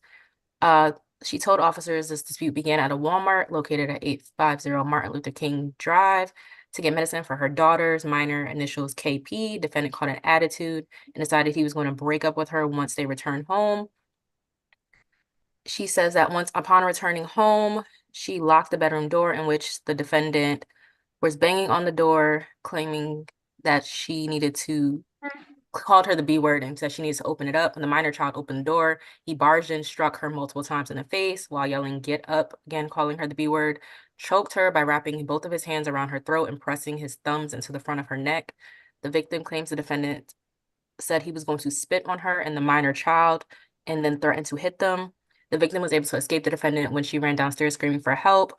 The officers were able to observe visible swelling, a knot on the victim, Ms. Chiquita Pitt's face, bruises to her forehead, which she stated hurt significantly. The minor, one of the minors present, initials KP, confirmed to the officers the defendant hit her mother. There was an additional minor present, initials XR, claimed he witnessed a verbal dispute but did not see the whole incident as he was playing a game downstairs. Our office, was unable to contact the victim in this case, and as such, the state is looking for a $6,000 surety bond. That's a $2,000 on each. A stay away from 336 Archer Way Northwest. No further contact with Chiquita Pitts. No further contact with the minor KP. It's unclear if the second minor XR is the victim's son or the defendant's son, but no further contact with XR. 1 day anger awareness. No drugs, alcohol, or weapons while on bond. Hey, Ms. Pitts is on the line and wishes to address the court. Now is your opportunity. Mr. McLean? Thank you, Your Honor. Mr. Robinson is 22. He went through the 10th grade. He is a delivery driver. He works for a warehouse company, and they have him deliver inventory to restaurants and other establishments. He's done that for 2 years and has worked before that as well. Emphasizing mainly the small arrest history, Your Honor, we would recommend a signature bond. He has a stable address on Gresham. Okay, for the battery, it'll be $1,000 signature bond through pretrial level 1. For the cruelty, a $500 signature bond through pretrial level 1. For the simple battery, $1,000 signature bond through pretrial level 1 makes for a total of a $2,500 signature bond through pretrial level 1. No further contact with Ms. Pitts or the minor children. Stay away from the Archer Way address. No drugs, alcohol, weapons while out on bond. Good luck to you, Mr. Robinson. Next, position number 12, Mr. Johnson.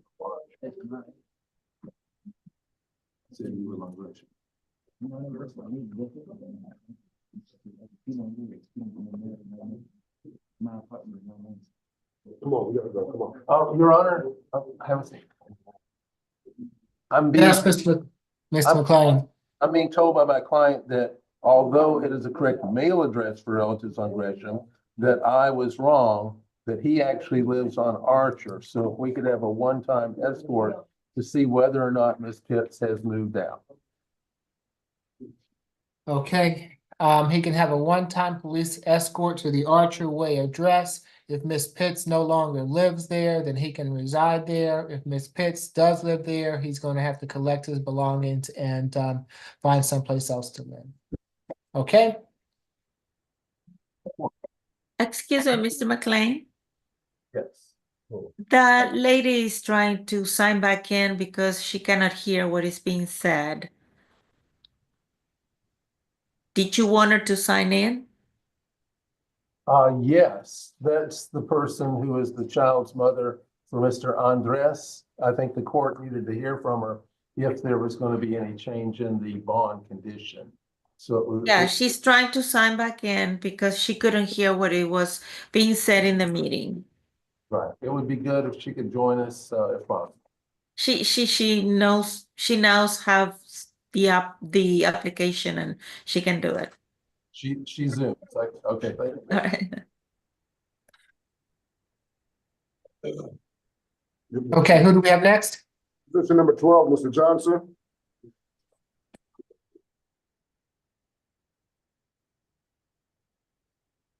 Good afternoon, Mr. Johnson. You have been charged in case 25 CR 001386J with criminal trespass and disorderly conduct. Is there a history, Ms. Harvey? Your Honor, I'm sorry to interrupt at this point. I have spoken with Nabiev, who was brought from Alpharetta, but we have not yet spoken with Mr. Johnson. We could have a moment with him over at the other chair. Okay. Thank you. Do we have another case we can take with Miss Wills or Miss McLeod?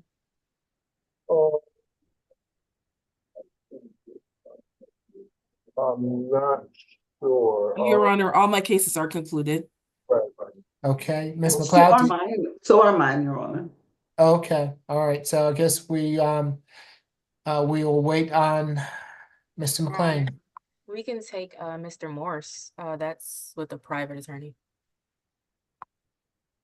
And it needs a breakout room. Oh, he. Oh, Mr. Morris.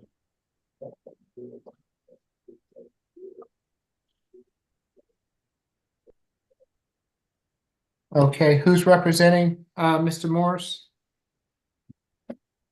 Clarence Hollins, Your Honor.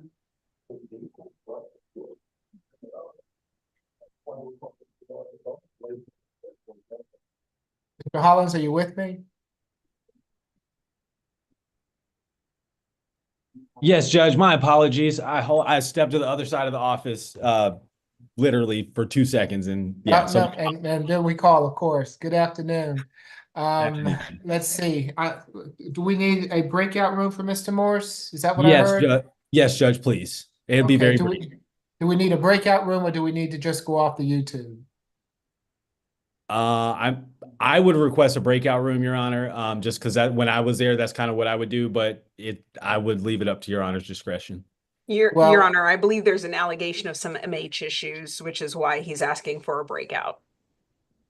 Okay, so my only concern is that Mr. Morse is in courtroom 2, and even if we go into a breakout room, people will still be able to hear us. If we go off the YouTube, then we'll be off the YouTube, and none of his personal information would.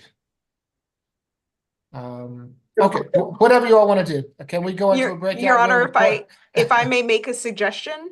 Okay. Can we go into a breakout with you, Mr. Hollins, Miss Dunlap, myself?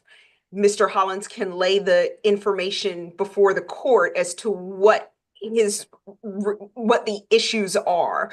Then we can come back onto the YouTube with his client, and he can then lay out the facts as well as Miss Dunlap and make their respective recommendations. Okay, thank you, And we Ms. would be Falk. okay with that, Not a Judge. problem. Okay, so So you can Judge, place.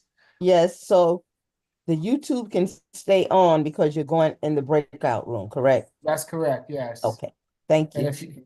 did you get everyone that needs to go into the breakout room, Ms. Grace? Yes, yes, sir. Okay, thank you. Ready Thank to- you, Miss Grace.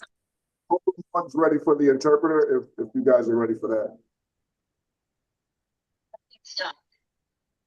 No, we'll go into the breakout since we've already established that we need to do that. So let's just do that.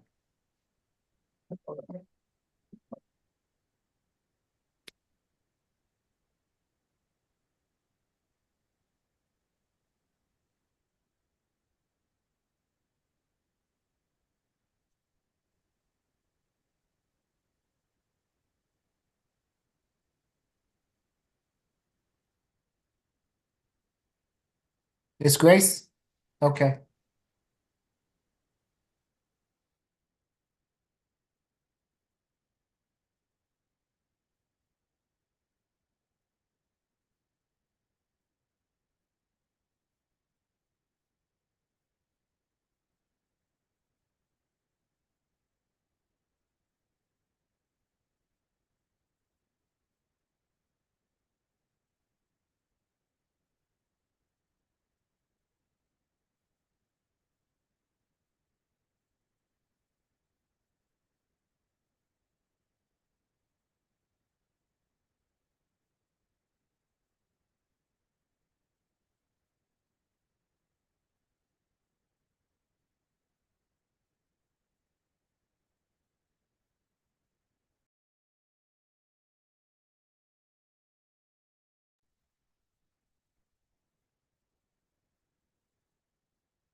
Okay, Mr. Morris, we've had an opportunity to have a conversation about your case this afternoon. I'm going to release you on your own recognizance. So it's going to be a $2,000 signature bond through pretrial level 1. Mr. Morris, you to stay away from all Targets. You cannot go back to any Target stores, okay? And no drugs, alcohol, weapons while you're out on bond, and you have to stay medication compliant. All right, so I'm going to let you sign yourself out through pretrial. Good luck to you, sir. Your Honor. And Judge, that concludes my business. May I be excused? Yes, good to see you, Mr. Hollins. Good to see you as well, Judge. All right, next we'll go to position number 12, Mr. Johnson. Okay.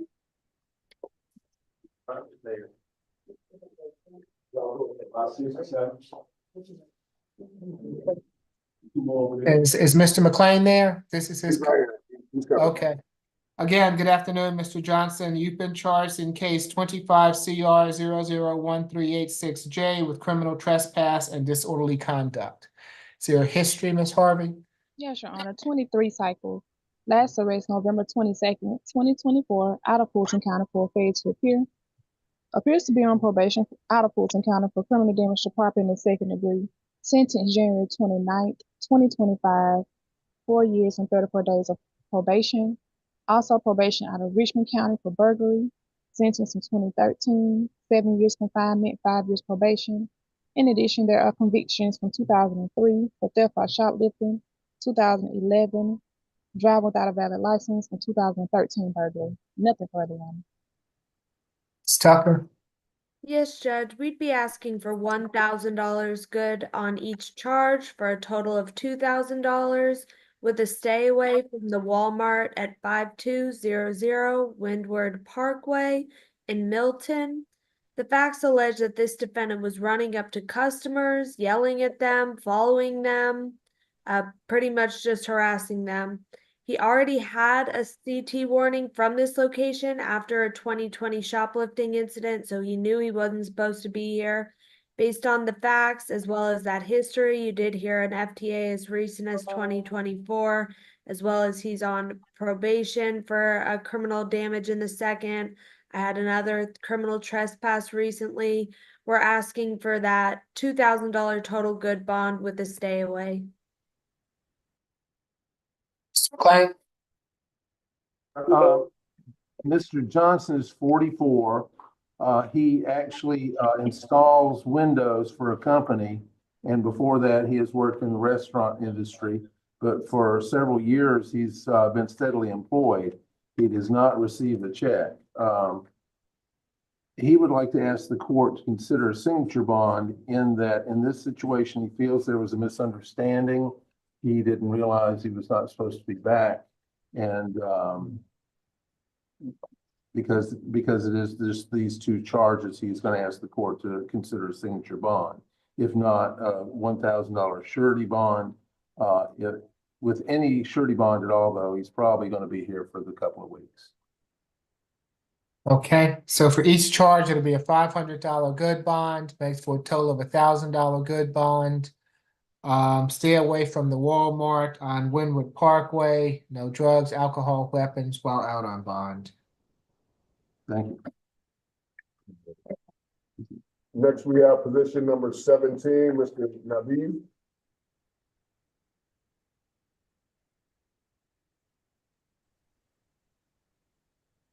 Good afternoon, Mr. Nabiev. You've been charged in case 25 CR 001396D with battery family violence. Is there a history, Ms. Harvey?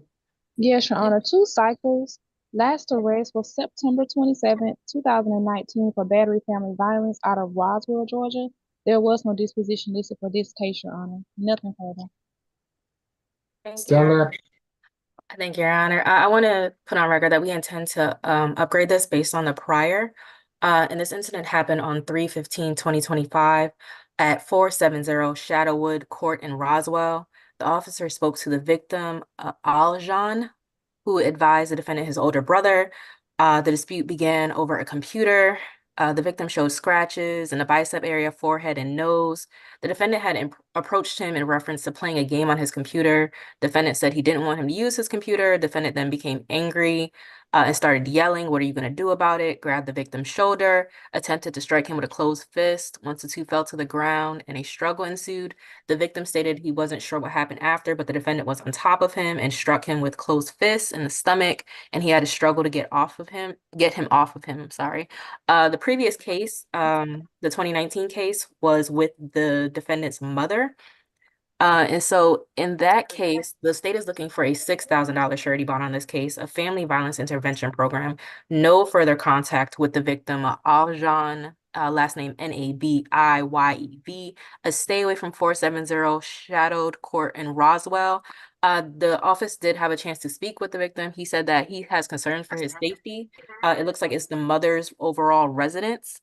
And the victim isn't a minor. He's 19 years old.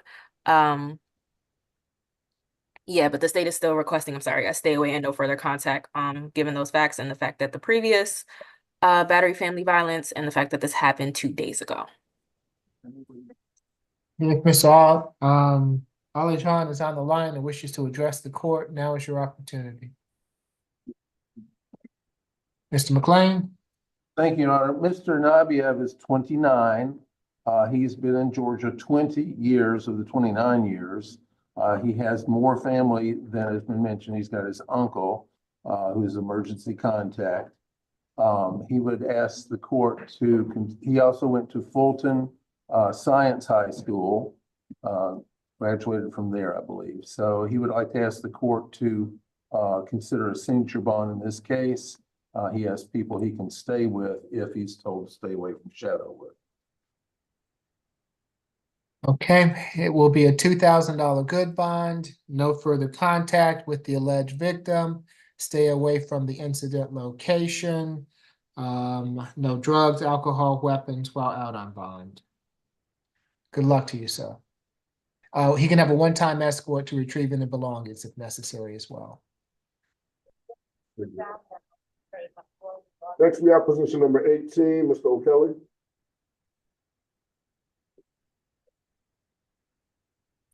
Good afternoon, Mr. O'Kelly. You have been charged in case 25 CR 001397J with one misdemeanor offense. Is there a history, Ms. Harvey?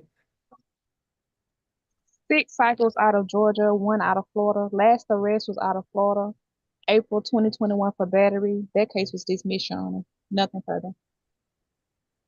My case is well. Okay.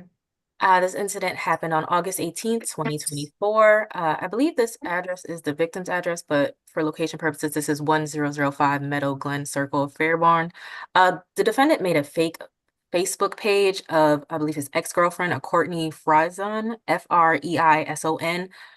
He posted photos with her mouth and hand around a covered male genital to a fraudulent account on Facebook with the victim's last name and middle name.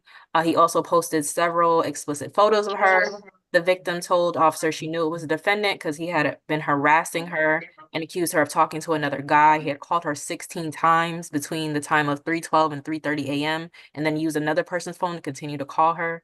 The victim stated to officers they had broken up in April of 2024, but officers observed communication between the two, that they have hung out prior to this incident a few weeks before that. Our office did have a chance to speak to the victim. She did state they are no longer in a relationship. They do not live together and they share no children. She confirmed the events in the warrants. She said she has talked to the defendant about the incident, and she's okay with having contact. The state is looking for a signature bond through pretrial. I'm still going to request no further contact with Courtney Freison and no drugs, alcohol, or weapons while on bond. No objection. $2,000 signature bond through pretrial level 1. No further contact with Courtney Freison. No drugs, alcohol, weapons while out on bond. Good luck to you, Mr. O'Kelly. Thank you.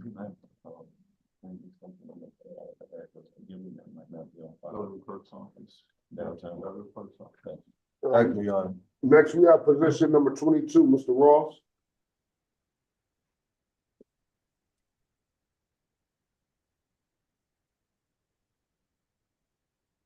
Good afternoon, Mr. Ross. You've been charged in case 25 CR 001399H with battery, family violence, and cruelty to children in the 3rd degree. Is there a history? Ms. Harvey? 2 cycles. Last arrest was in 2013 for burglary in the second degree. That was dead docket and nothing further. And this would be my case as well, Your Honor. Okay, This incident happened on March 16, 2025 at 3631 Washington Street in College Park. The victim in this case is a Scott Jordan. Officers responded to a dispute between the defendant and his girlfriend, Scott Jordan. Upon arrival, they spoke to a minor child, initials O.R., who was the daughter of both the victim and defendant. She was picking up the victim's belongings that she said the defendant had thrown on the ground. Officer spoke to the victim, who stated that she took the defendant's cell phone, didn't like what she saw, and threw it against a wall. The defendant became angry, grabbed her by her hair, slammed her to the ground, and dragged her through the house. Also took her gun and tossed the magazine on the roof. Officers spoke to the defendant, who confirmed the phone allegations and admitted to striking the victim. He stated he wanted to leave the residence and he doesn't want to be in a relationship with the victim anymore. There's 2 minor children that reside in this home. It looks like our office spoke to the victim. She said they're no longer in a relationship. They lived together at the incident location. They shared 2 children. She confirmed the events in the warrant. She stated that nothing like this has happened before and she's not in fear of the victim and wants contact. However, since this happened yesterday, our office still thinks they need a cooling off period, and because of the 2 minor children that reside in the home. As such, the state is looking for a $3,000 surety bond. 2 on the battery, 1 on the cruelty. No further contact with the victim, Scott Jordan. No further contact with the minor child, O.R. No further violent contact with the other minor child, J.R. Stay away from 3631 Washington Street. 1-day anger awareness, and no drugs, alcohol, or weapons while on bond. And I'm sorry, if we could sound for the victim when appropriate. see a Jordan Scott on the line. Is this your case, Ms. Scott? Yes, it is. Okay, and your last name is Scott? Yes. Okay, thank you, ma'am. If you'll raise your right hand for me, please. Do you swear or affirm the testimony you're about to give before this court be the truth, the whole truth, and nothing but the truth? Yes. Okay, yes, ma'am. What would you like to tell the court? I am not in fear of Mr. Ross. He did not physically do anything to our 2 children. Our 2 children are not in fear of their father. This is the first time this has ever happened. A no contact order, I don't believe should be in place. We still have 2 children, so we'll just have to communicate solely basically upon the kids. That's it. We are not in fear of him at all. How old are your children? 10 and 7. And do you all live at the Washington Street address? We do. Okay. Anything else, ma'am? No, that's it. But like I said, we are Okay. not in fear of him at all. All right, and this has never happened before? It's never happened before. It was just an argument that just went left, and it should have just never have happened. All right, I appreciate you being here this afternoon, Ms. Scott. Thank you. Yes, Mr. McLean. Thank you, Your Honor. 31-year-old Mr. Ross has been in Georgia practically all his life, if not literally all his life. High school education, CDL, commercial driver's license. He's been driving local truck driving for the last year, and for the last 4 years before that, he's a welder. We would ask the court, high school education, I think I mentioned. We would ask the court to consider a signature bond with appropriate conditions. Thank you. Okay, for the battery, it'll be a $2,000 signature bond through pretrial level 1. For the cruelty, $1,000 signature bond through pretrial level 1. Makes for a total of a $3,000 signature bond through pretrial level 1. 1-day anger awareness, no further violent contact with Ms. Scott or the minor children, no drugs, alcohol, weapons while out on bond. Good luck to you, Mr. Ross. Appreciate it. You're welcome. Next, we have position number 24, Mr. Tandy.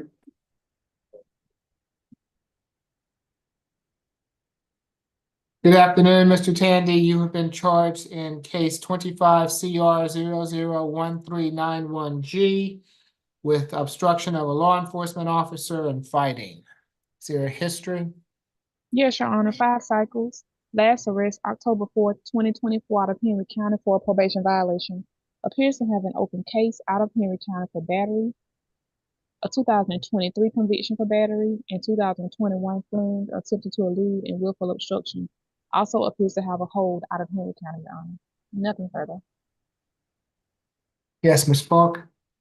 Yes, so oh, sorry, I thought I heard someone else talking. My understanding is that the defendant has, as you've heard, that Warren County hold with no bond from Henry County. On the willful obstruction of law enforcement officer, there is an existing bond that was set by the magistrate court of $1,000.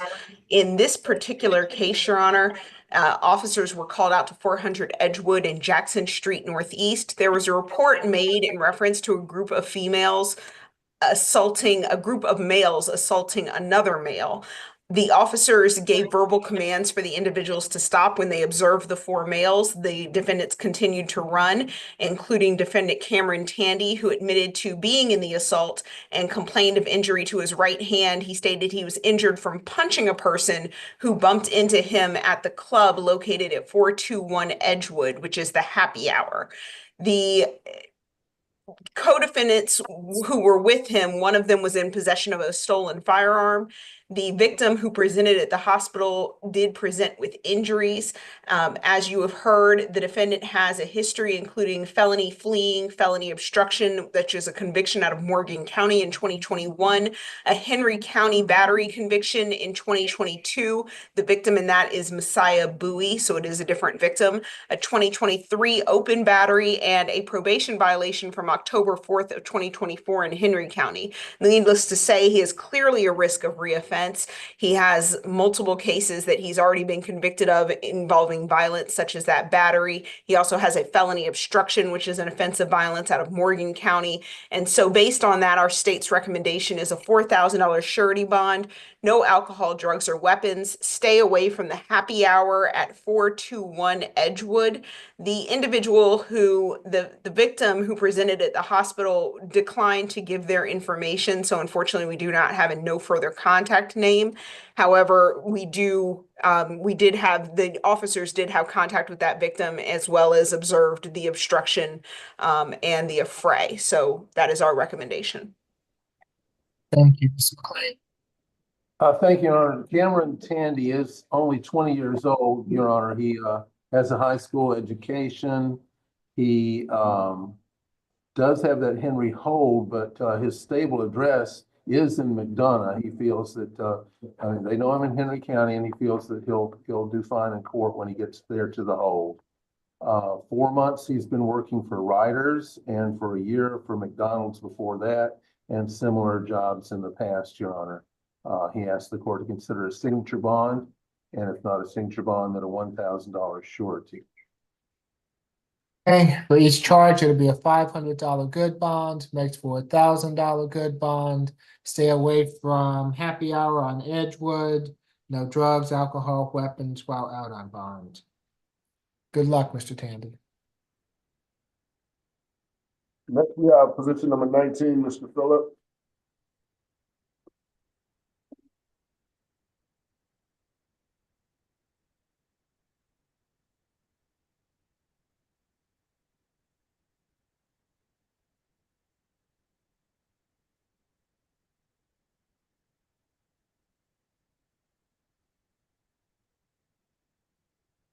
Good afternoon, Mr. Phillips. You've been charged in case 25 CR 001362Y with criminal trespass and willful obstruction of law enforcement. Their history? Yes, Your Honor. 71 cycles, last arrest January 30th, 2025 out of Clayton County for criminal trespass. That was a conviction. Also convictions from 2024, 2 counts of criminal trespass, 2021, criminal damage to property in the second degree, also 2021 arson, 2019 terroristic threats, 2016 burning woodlands by causing a fire, 2015 2 counts of criminal trespass, also criminal trespass convictions from 2013 and 2012, 2010 burglary, 2008 arson and criminal damage to property, probation violations from 2014 and 2 from 2023, and an FCA from 2016, Your Honor. Nothing further. No left. Thank you, Your Honor. This incident happened on March 14, 2025 at Valero gas station located at 1980 DeLoe Drive in Atlanta. Defendant was panhandling, harassing customers, sleeping at this location. He had previously been trespassed multiple times, including once already this year. When asked to leave, defendant cursed at the officers and kicked at the officers resisting arrest. Our office had a chance to speak with the victim. He stated that the defendant has been arrested several times and he just wants him to stay away from his property. He expressed concerns about his female customer safety as the defendant harasses them and sleeps right in front of the door. The victim also emphasized again, he just simply wants the defendant to stay away for good. Given the history, the state is looking for a $1,500 good bond, 1,000 on the criminal trespass, 500 on the obstruction, a stay away from this Valero gas station located at 1980 DeLoe Drive in Atlanta, and no drugs, alcohol, or weapons while on bond.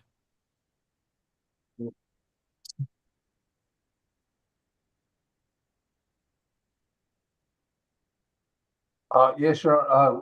Leon Phillips, Your Honor, does have that record. He's aware of it, and he promises the court that he will stay away from this Valero. We had a discussion about that.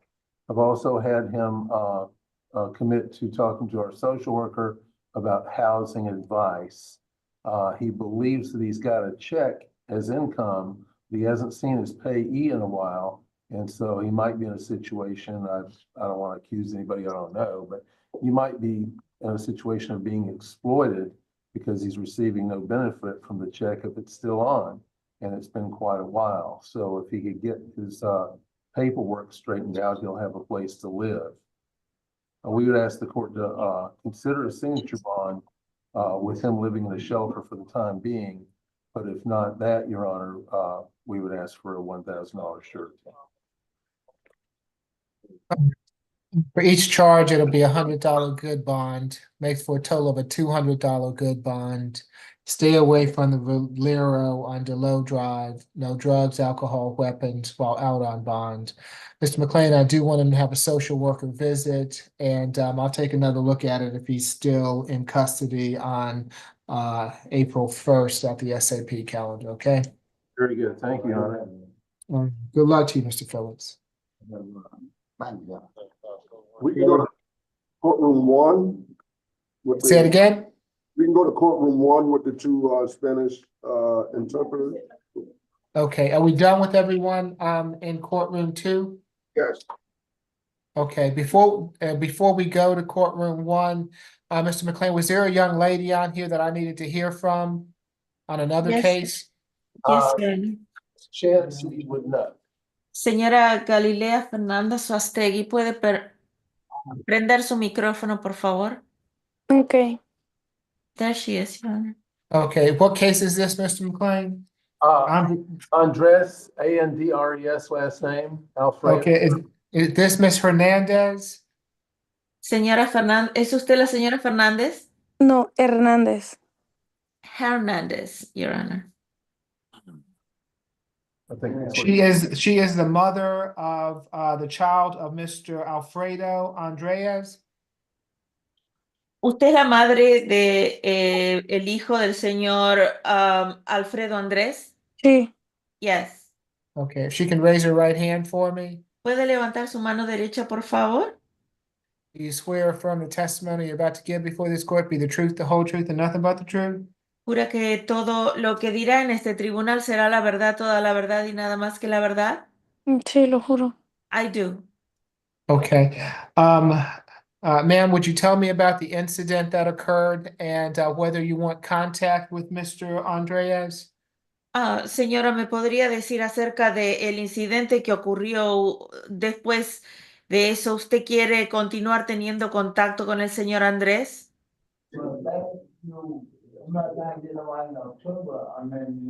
Pues yo la verdad tengo a mi hija y mi prioridad siempre va a ser mi hija. Y si es por eso que yo tengo que ver a Alfredo, yo lo voy a hacer. Porque yo quiero que mi hija crezca sabiendo que tiene un padre. Well, I have a daughter. My priority is my daughter. And if it is what my daughter needs, I will see Mr. Andres because I want my daughter to have a father. Okay, can you tell me what occurred on March 16th. ¿Puede usted contarme qué sucedió el 16 de marzo? Sí, lo que pasó es que yo estaba aquí con él acostados en la recámara.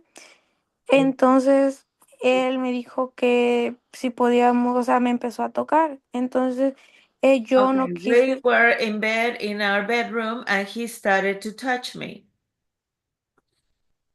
ya. Sí. Entonces él quería tener relaciones. Entonces uno como mujer a veces se siente cansada, la verdad. Entonces yo no lo hice con mala intención, como yo le dije a él, no lo hice con mala intención, o sea, simplemente me sentía cansada. Y yo le dije, pues que no quería ahorita. Entonces él viene y me hace un lado y me empieza a decir que no, que vete a buscarte a otro hombre que te coja o Okay, así. un momento, por favor. Well, actually, he wanted to have a relationship, and I just told her, sometimes we women feel tired, and that's what I said to him, that I didn't have any ill intention, but I just simply didn't want to do anything.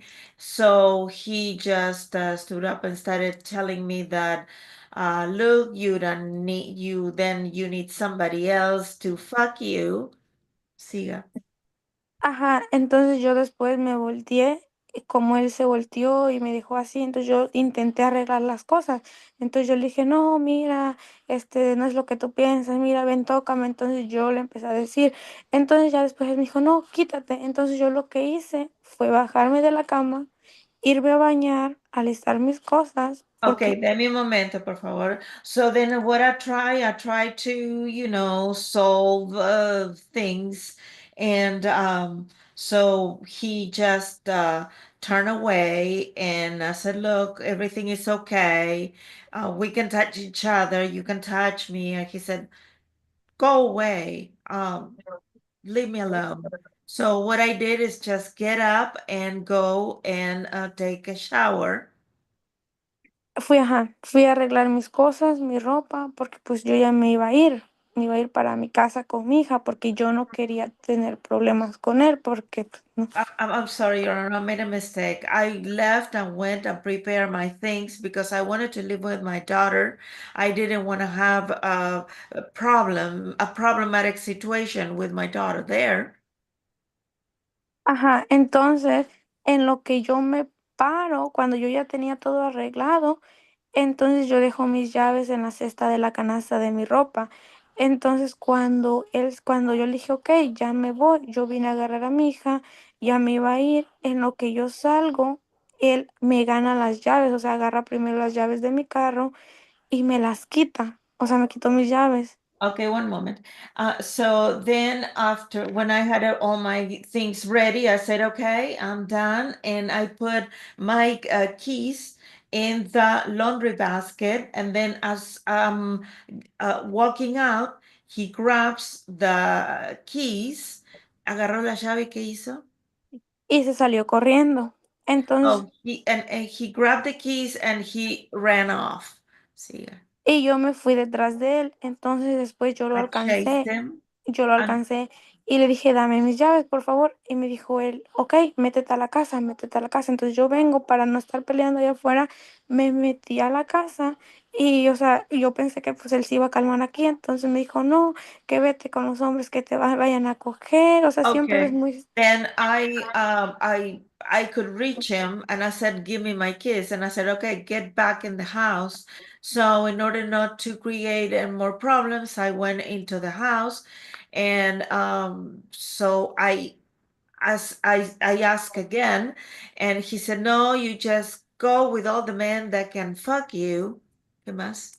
Ajá, entonces yo le dije, no, le dije, de verdad, mira, lo único que yo te pido son mis llaves, dame mis llaves, es lo único, y yo me voy. And then I said, all I want is that you give me my keys and I leave. Y entonces él viene y no se me arrancó, me hizo así, me arrancó aquí. And then he gave me, she's just a scrape here.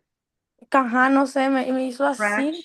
Entonces, en lo que me jaló así, ni me di cuenta por el miedo, no sé, no sé, y me arrancó mi cadena y pues me dejó esto. And he broke my chain, and I didn't even realize what he left here.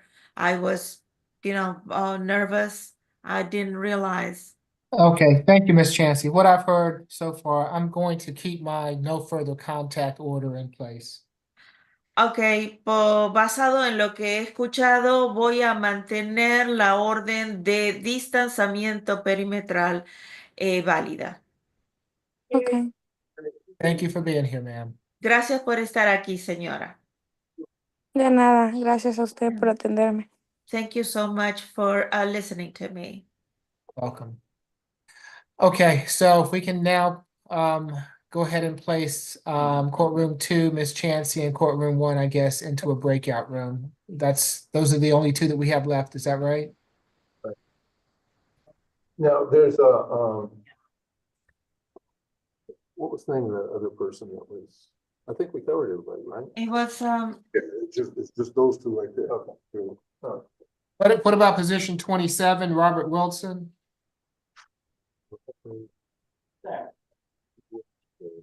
Hold on, give me 1 second. Excuse me, Judge, you said courtroom 2, courtroom 1, and Ms. Chancey?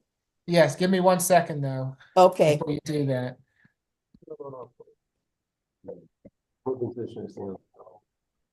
What position is it? Position 27, Robert Wilson. Señora Hernández, ¿puede retirarse? He's not on our pull sheet, Your Honor. He wasn't on our pull sheet. Okay, well, he's on the calendar, so. And it looks like it was a reset. I'm trying to figure out if I can see why it was reset, Your Honor. Oh, yes, Robert. Yeah, he was reset. Hold on, give me 1 second. Was he in Union? Okay, well, just by the time you all come back, let me know. I just want to make sure that we get everyone. Yeah, that's at Union City. That's Union City, Your Honor. Okay, so while we're in the break, can you call Union City to see if we can get him produced? Okay. All right, thank you. We appreciate it. All right, so we're gonna place courtroom 1, courtroom 2, and Ms. Chancey into the breakout room to discuss those cases, and the rest of us will be in recess until they return. Thank you all. Yes, Your Honor.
We're unmuted, right? Yeah, we're on. Very good. Okay, we ready to proceed? Ready on Flores, ready on Zapata. Well, they- Are they still in courtroom? Well, they're One, in the courtroom. We could physically have them there or here. it's fine if you want them to stay there. Who do we have first? It doesn't matter. Okay, where's Mr. Chavaria? If you'll sound for Mr. Chance, if you sound for Mr. Chavaria. Chavaria, yeah. You're on mute, Miss Chancey.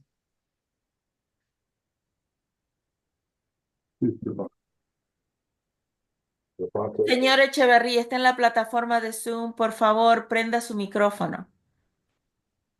Echeverría. Acá estoy. Oh, Zapata, yeah. Okay, good afternoon, Mr. Chavaria. You have been charged in case 25 CR 001380C with battery, family violence, and criminal trespass and damage to property. Buenas tardes, señor Echeverría.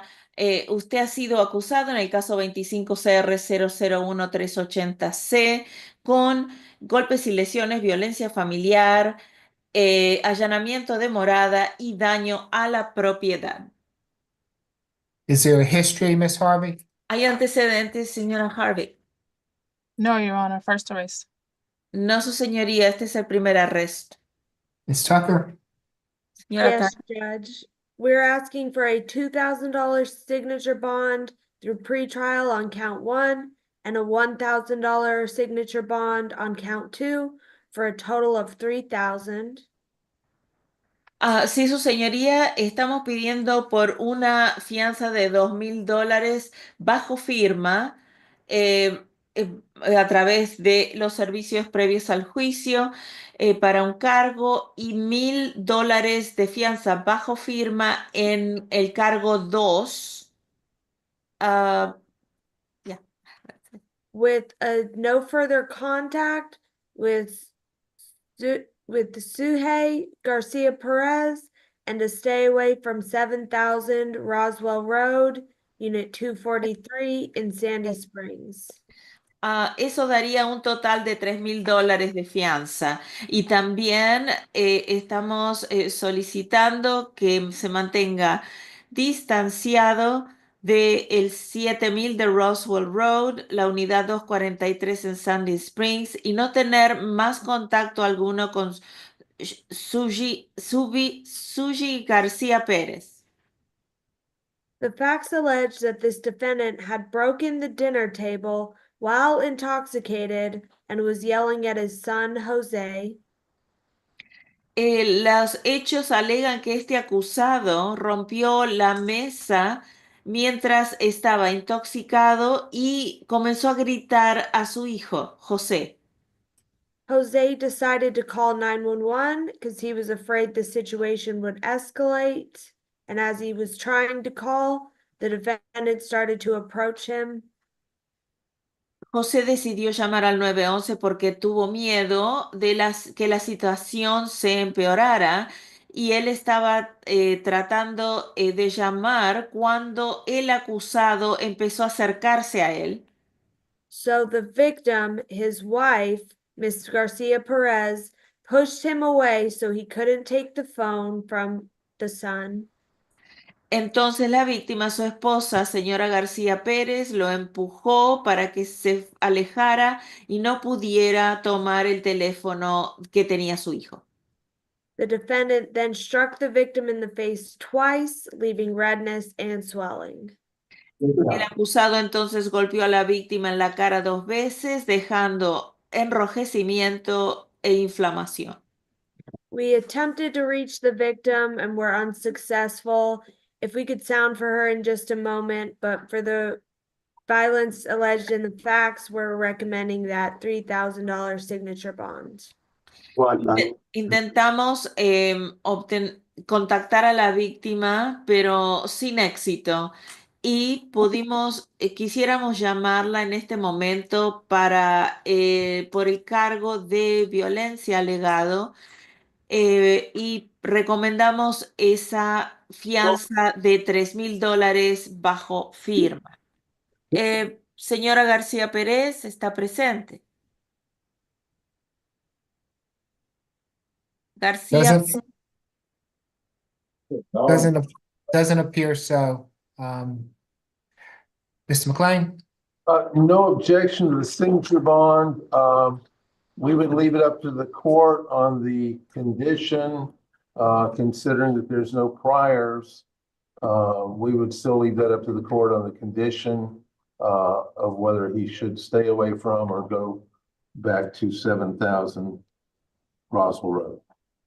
no tenemos objeción con la fianza bajo firma.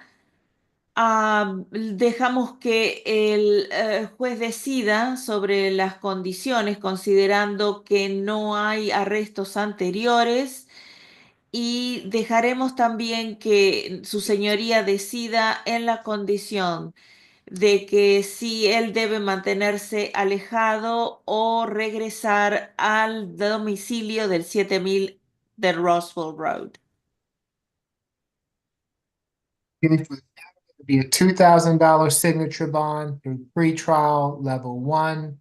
For the criminal trespass, $1,000 signature bond through pretrial level 1 makes for a total of a $3,000 signature bond through pretrial level 1. Por el primer cargo será $2,000 de fianza bajo firma, a través de los servicios previos al juicio en el nivel 1. Después, por allanamiento de morada, son $1,000 de fianza bajo firma a través de los servicios previos al juicio en el nivel 1, lo que da un total de $3,000 de fianza bajo firma a través de los servicios previos al juicio en el nivel 1. No further contact with the alleged victim and stay away from the incident location. Se prohíbe tener contactos, alcohol y armas mientras esté libre bajo fianza. Good luck to you, sir. Buena suerte, señor. Gracias. Thank you. You're welcome. Nada. I believe the next one is Mr. Flores. Señor Flores es el siguiente. Okay, good afternoon, Mr. Flores. You have been charged in case 25 CR 001359G with theft by shoplifting. Buenas tardes, señor Flores. Usted ha sido acusado en el caso 25 CR 001-359G por robo de tienda. In case 25 CR 001360G with simple battery family violence. En el caso 25 CR 001-360G con golpes y lesiones simples, violencia familiar. And in case 25 CR 001361G with simple assault, family violence, criminal trespass, and damage to property, and cruelty to children in the third degree. Y en el caso 25 CR 001-361G con golpes y lesiones, por agresión simple, violencia familiar, por allanamiento de morada, daño a la propiedad y crueldad ante un menor en el tercer grado. Is there a history, Ms. Harvey? ¿Hay antecedentes, señora Harvey? 9 cycles total. Last arrest March 9th, 2025 with ICE. 9 ciclos en total. El último arresto ocurrió el 9 de marzo del 2025 con el Departamento de Inmigración. Open case out of Fulton County for DUI and driving without a valid license. Case number 23 CR 003658G. También por envase abierto, otro en el condado de Fulton, y por manejar bajo los efectos del alcohol, manejar sin una licencia válida y el número de caso es 23CR003658G. 2006 DUI, 2010 aggravated assault, battery, family violence, and terroristic threats sealed in 2017 and an ICE hold. Nothing further. En el 2010, en el 2006 por manejar bajo los efectos del alcohol. En el 2010 por agresión con agravantes, golpes y lesiones, violencia y amenazas terroristas, sellado en el 2017 y también una detención de inmigración. Nada más. All right, briefly, Judge, on the shoplifting case, the facts allege that he stole 2 pairs of headphones from Target. Su señoría, en el caso de robo de tienda, los hechos alegan que robó 2 pares de auriculares en Target.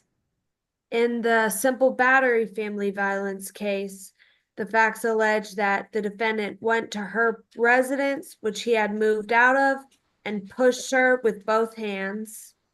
El cargo de golpes y lesiones simple violencia familiar, los hechos alegan que el acusado fue a la residencia de ella, a donde él se había de donde él se había mudado y salido, y la empujó con ambas manos. And the victim in that case was Liliana Navarrete. Y la víctima en ese caso fue Liliana Navarrete. And in the third case, the facts allege that the defendant is the victim's father. The victim in this case is Lydia Juarez, the daughter. Y en el tercer caso, los hechos alegan que el acusado es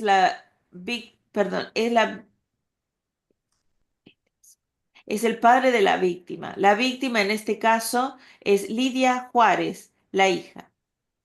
And in this case, he came home drunk, started picking up objects and hitting her with it. She saw him kick the television twice, damaging it, and all of this was in front of the 3-year-old. Y en este caso, él llegó a la casa ebrio, comenzó a recoger objetos y a golpearla a ella con ellos. Ella vio que pateó a la televisión 2 veces, rompiéndola, y todo esto fue cometido delante de el menor de 3 años, o la menor. Both violent cases involve being intoxicated. As well, you heard that he has the open DUI that's in bench warrant status. Los 2 casos violentos incluyen el estar ebrio, al igual como escuchó de que tenía un caso abierto de manejar bajo los efectos del alcohol y también una orden con un estatus de orden de arresto. There was also a simple battery family violence case from 2022 involving the same victim, Lilia Navarrete. Hubo también un caso de golpes y lesiones simple violencia familiar en el del 2022, incluyendo la misma víctima, Lilia Navarrete. And that case was only dismissed because the state was told he was deported. Y en ese caso fue desestimado debido a que la fiscalía recibió información de que él había sido deportado. The state is asking for a $500 good bond on the theft by shoplifting. La fiscalía solicita $500 de fianza por el robo de tienda. $1,000 good bond on the simple battery family violence. $1,000 por el cargo de golpes y lesiones simple violencia familiar. 1,000 good bond on the criminal damage and trespass. $1,000 por el cargo de allanamiento de morada y daño a la propiedad. 2,000 good bond on the simple assault family violence. $2,000 de fianza bajo firma en el cargo de agresión simple, violencia familiar. And 500 on the cruelty. Y $500 de fianza por el cargo de crueldad ante un menor. With conditions to have no further contact with Liliana Navarrete or Lydia Juarez. Con las condiciones de no tener ningún contacto con Liliana Navarrete y Lidia Juárez. And to stay away from 1035 Hemingway Lane in Roswell. Y una orden de distanciamiento perimetral del 1035 Hemingway Lane en Roswell.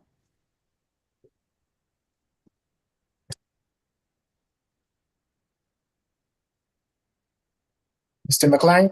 Thank you, Your Honor. Correct me if I'm wrong, that cruelty to children in the third degree, wouldn't that require a simple battery occurring at the time? I mean, excuse me, a battery family violence. I misspoke. Sí, su señoría, pero corríjame si estoy equivocado. Probablemente no requiere el cargo de golpes y lesiones simples que ocurrieron en el momento, en el tercer grado. Yes, and I'm sorry, I meant to say that we're asking for a split bond. Good bonds on every other charge, but the cruelty in the third can be an SOB through the jail. Entonces, sí, y lo siento, quise decir que estamos pidiendo que la fianza se divida, las fianzas bajo firma en cada uno de los cargos, pero en el cargo de crueldad a un menor en el tercer grado puede ser una fianza bajo firma a través de la cárcel. Other than our comment about deleting the charge rather than signature bonding it, Your Honor, we would ask the court to consider a signature bond for the following reasons. He has worked for 1 year in a restaurant, and he has worked at a different restaurant for a 10-year period before that. He has the open cases. He understands that he's got a private practice attorney, I believe, on the DUI that was mentioned as part of his priors. And he understands that he has to deal with the Immigration Service.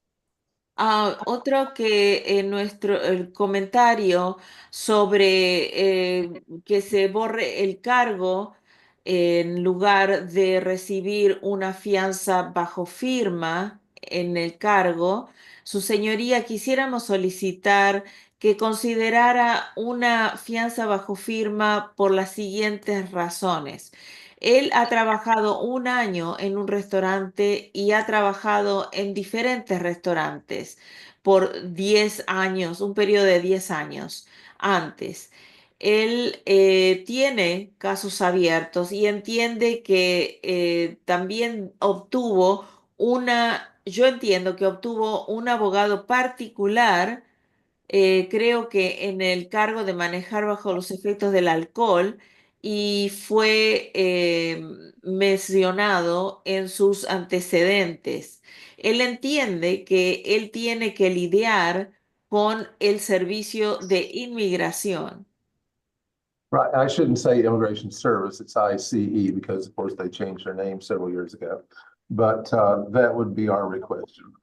No debería ser el servicio de inmigración, debería ser ICE por sus siglas en inglés, porque por supuesto ellos cambiaron el nombre varios años, pero eso sería nuestra solicitud ante usted.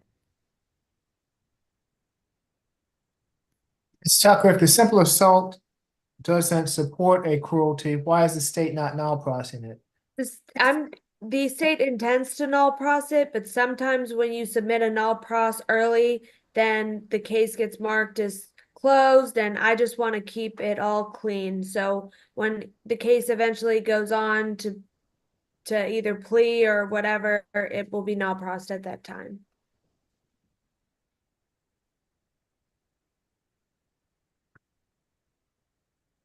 So this man has to sit with a charge that you know is not supported simply because you don't think that it's the paperwork's going to, I mean, I just don't find that. I mean, why should I have a cruelty that's not supported by an underlying charge as part of, as part of my record? I can submit a null pros now. It's just I have concerns that, the GCICs, they will misinterpret the case, but I will submit a null pros now if that would make you feel better. Okay, yeah, it would because I don't like something that that can't be substantiated, and I don't think that's fair to him. Okay, thank you. I appreciate that. Understood. All right. So for the theft by shoplifting, it will be a $500 good bond. Entonces, para el cargo de robo de tienda serán $500 de fianza. Stay away from all Target stores. Mantenerse distanciado de todas las tiendas Target. No drugs, alcohol, weapons while out on bond. Se prohíbe el uso de drogas, alcohol y armas mientras esté libre bajo fianza. For position 4, the simple battery, it'll be a $1,000 good bond. Para la posición 4, el golpes y lesiones simples serán $1,000 de fianza bajo firma. No further contact with the alleged victim. No tener ningún contacto alguno con la víctima alegada. Stay away from the incident location. Mantenerse distanciado del lugar donde ocurrió el incidente. No drugs, alcohol, weapons while out on bond. Se prohíbe el uso de drogas, alcohol y armas mientras esté libre bajo fianza. Position 5, the simple assault, will be a $1,000 good bond. Para la posición 5, que es la agresión simple, será $1,000 de fianza. The criminal trespass and damage to property, a $500 good bond. Por allanamiento de morada y daño a la propiedad, $500 de fianza. Cruelty will be null pros. Y el cargo de crueldad ante un menor no será procesado. And who do I send that to today? Miss Bridgewater's with us today. All right. Thank you. No further contact with the alleged victim. No tener más contacto con la víctima alegada. Stay away from the incident location. Mantenerse distanciado del lugar donde ocurrió el accidente. No drugs, alcohol, weapons while out on bond. Se prohíbe el uso de drogas, alcohol y armas mientras esté libre bajo fianza. Good luck to you, sir. Buena suerte, señor. Your Honor, could you tell me what was position number 27, what the bond was for that one? We didn't do position 27. Oh, we didn't do it yet? No, Mr. Robert Wilson. Yes, they said they were logging on. I thought you were doing that when we were in We are here, sir. Robert Wilson, South End. Sorry, Your Honor. Oh, no, you're fine. Okay, so we'll do that. Let me go ahead and dismiss Ms. Chancey first. Thank you, Ms. Chancey. We appreciate your help this afternoon and staying the whole calendar for us. Thank you. Thank you so much, Your Honor. And Your Honor, unless I'm mistaken, I believe that also concludes Ms. Tucker's business, if she may be excused. Yes, of course. Thank you, Ms. Tucker. We'll see you next time. Thanks. Okay, and South Annex, this is Mr. Wilson. Yes, sir, Your Honor. Mr. Wilson. Very good. Thank you. Good afternoon, Mr. Wilson. I'm Judge Eric Morrow. This is the State Court Expedited Accusation Calendar that we're conducting by video. You have a right to remain silent. Anything you say can be used against you. You have a right to have an attorney present at these proceedings. We're providing you with the assistance of a public defender this afternoon if you choose to utilize their service. Mr. Wilson, you've been charged in case 25 CR 001375F with one misdemeanor offense. Mr. McLean, you've had an opportunity to speak with Mr. Wilson, I take it? I believe he was the person that when we were talking about Union City before, we did not get a chance to speak to him prior to Okay. that. All right, so. Your Honor, I feel like I can make this relatively simple, if I may. I may just try.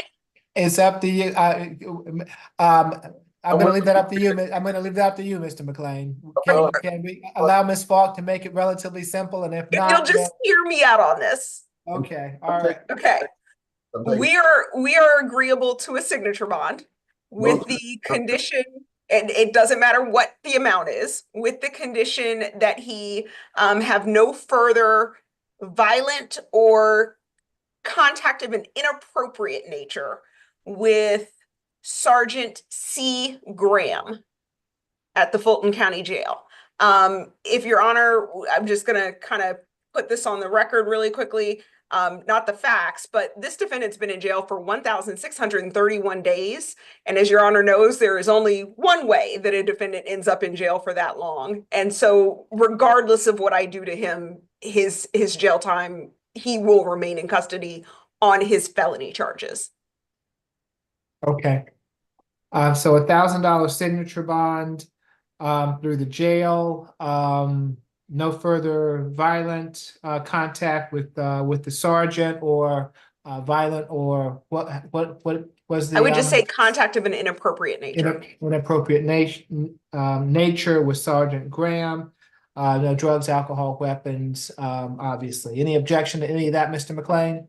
I personally would not. Let me ask Mr. Wilson. Mr. Wilson, do you understand that no inappropriate contact and no further violent contact would be the main point while we are actually talking about a legal bond? Is this okay with you? And do you feel that you understand what's going on? Sir. I'm sorry? Yes, sir. Okay. I'm okay with it. Okay, very good. Good luck to you, Mr. Wilson. Thank you. You're welcome. And thank you, South Annex. We appreciate you getting him for us. Thank you, Your Honor. Thank you, everybody. Okay, we'll see you next time. Miss Bridgewater, I think that you're up. I don't know where Miss Bridgewater is right about now. Okay, everybody, here we go. Once again, the reset date for the SAP calendar is going to be April 1st, which it feels like it's an April Fool's Day today. Okay, to the regular calendar. Position number 1 is reset further notice with a total $3,000 SOB through pretrial. Position 2 is reset further notice with a total $6,000 SOB through pretrial. Position 3 is going to the SAP calendar with a $500 good bond. 4 SAP calendar with the $1,000 good bond. 5 SAP calendar with a total $1,000 good bond. And position number 3, that cruelty to children will be null pros. And someone will send that to me for the judge's signature. Yes, you'll be receiving that from ASG Tucker. Okay, And Miss Bridgewater, yes, sir. That's 1,000 for the simple assault and 500 for the criminal trespass, so 1,500 total. Okay, a total of 1,500. Okay, hold on. Just give me a second to do this here. Okay.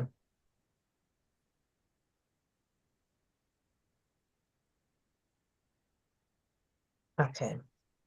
Moving on to number 6. 6 is reset further notice with a total $2,000 SOB through pretrial.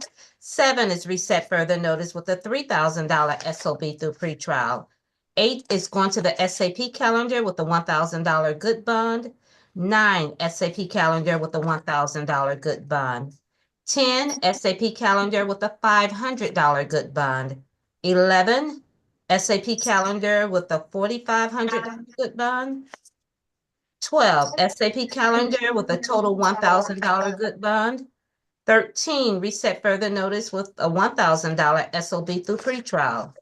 14 is going to the SAP calendar with a total $2,000 good bond. I don't know, I hear a little feedback, but I'll keep it going. I don't know where it's coming from. 15 is reset further notice with a $2,000 SOB through pretrial. 16, reset further notice with a $2,000 SOB through pretrial. 17 is going to the SAP calendar with a $2,000 good bond. 18, reset further notice with a $2,000 SOB through pretrial. 19 is going to the SAP calendar with a total $200 good bond.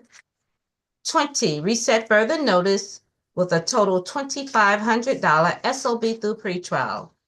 21, reset further notice with a total $4,000 SOB through pretrial. 22, reset further notice with a total $3,000 SOB through pretrial. 23, reset further notice with a total $4,000 SOB through pretrial. 24 is going to the SAP calendar with a total $1,000 good bond. 25, reset further notice with a $2,000 SOB through pretrial. 26, SAP calendar with a total $1,500 good bond. 27, reset further notice with a $1,000 SOB through the jail. Now to the add-on calendar. Position number 1 is reset further notice with a total $3,000 SOB through pretrial. Position 2 is reset further notice with a total $1,500 SOB through pretrial. 3, reset further notice with a $3,000 SOB through pretrial. 4, SAP calendar with a $1,000 good bond. 5, reset further notice with a $2,000 SOB through pretrial. And 6, it's going to the SAP calendar with a total $2,000 good bond. Are there any questions, comments, or otherwise? If not, thank you all very much. No, it's a big calendar today. Appreciate the hard work. Thank you. Thank Have a you. good night. Have a good day. Y'all, see y'all tomorrow. Okay, Judge, give me a second. Give me just a second. I get it to you. All right. Thank you. All right. Bye. Goodbye, everyone. Me too. What a day. What a day.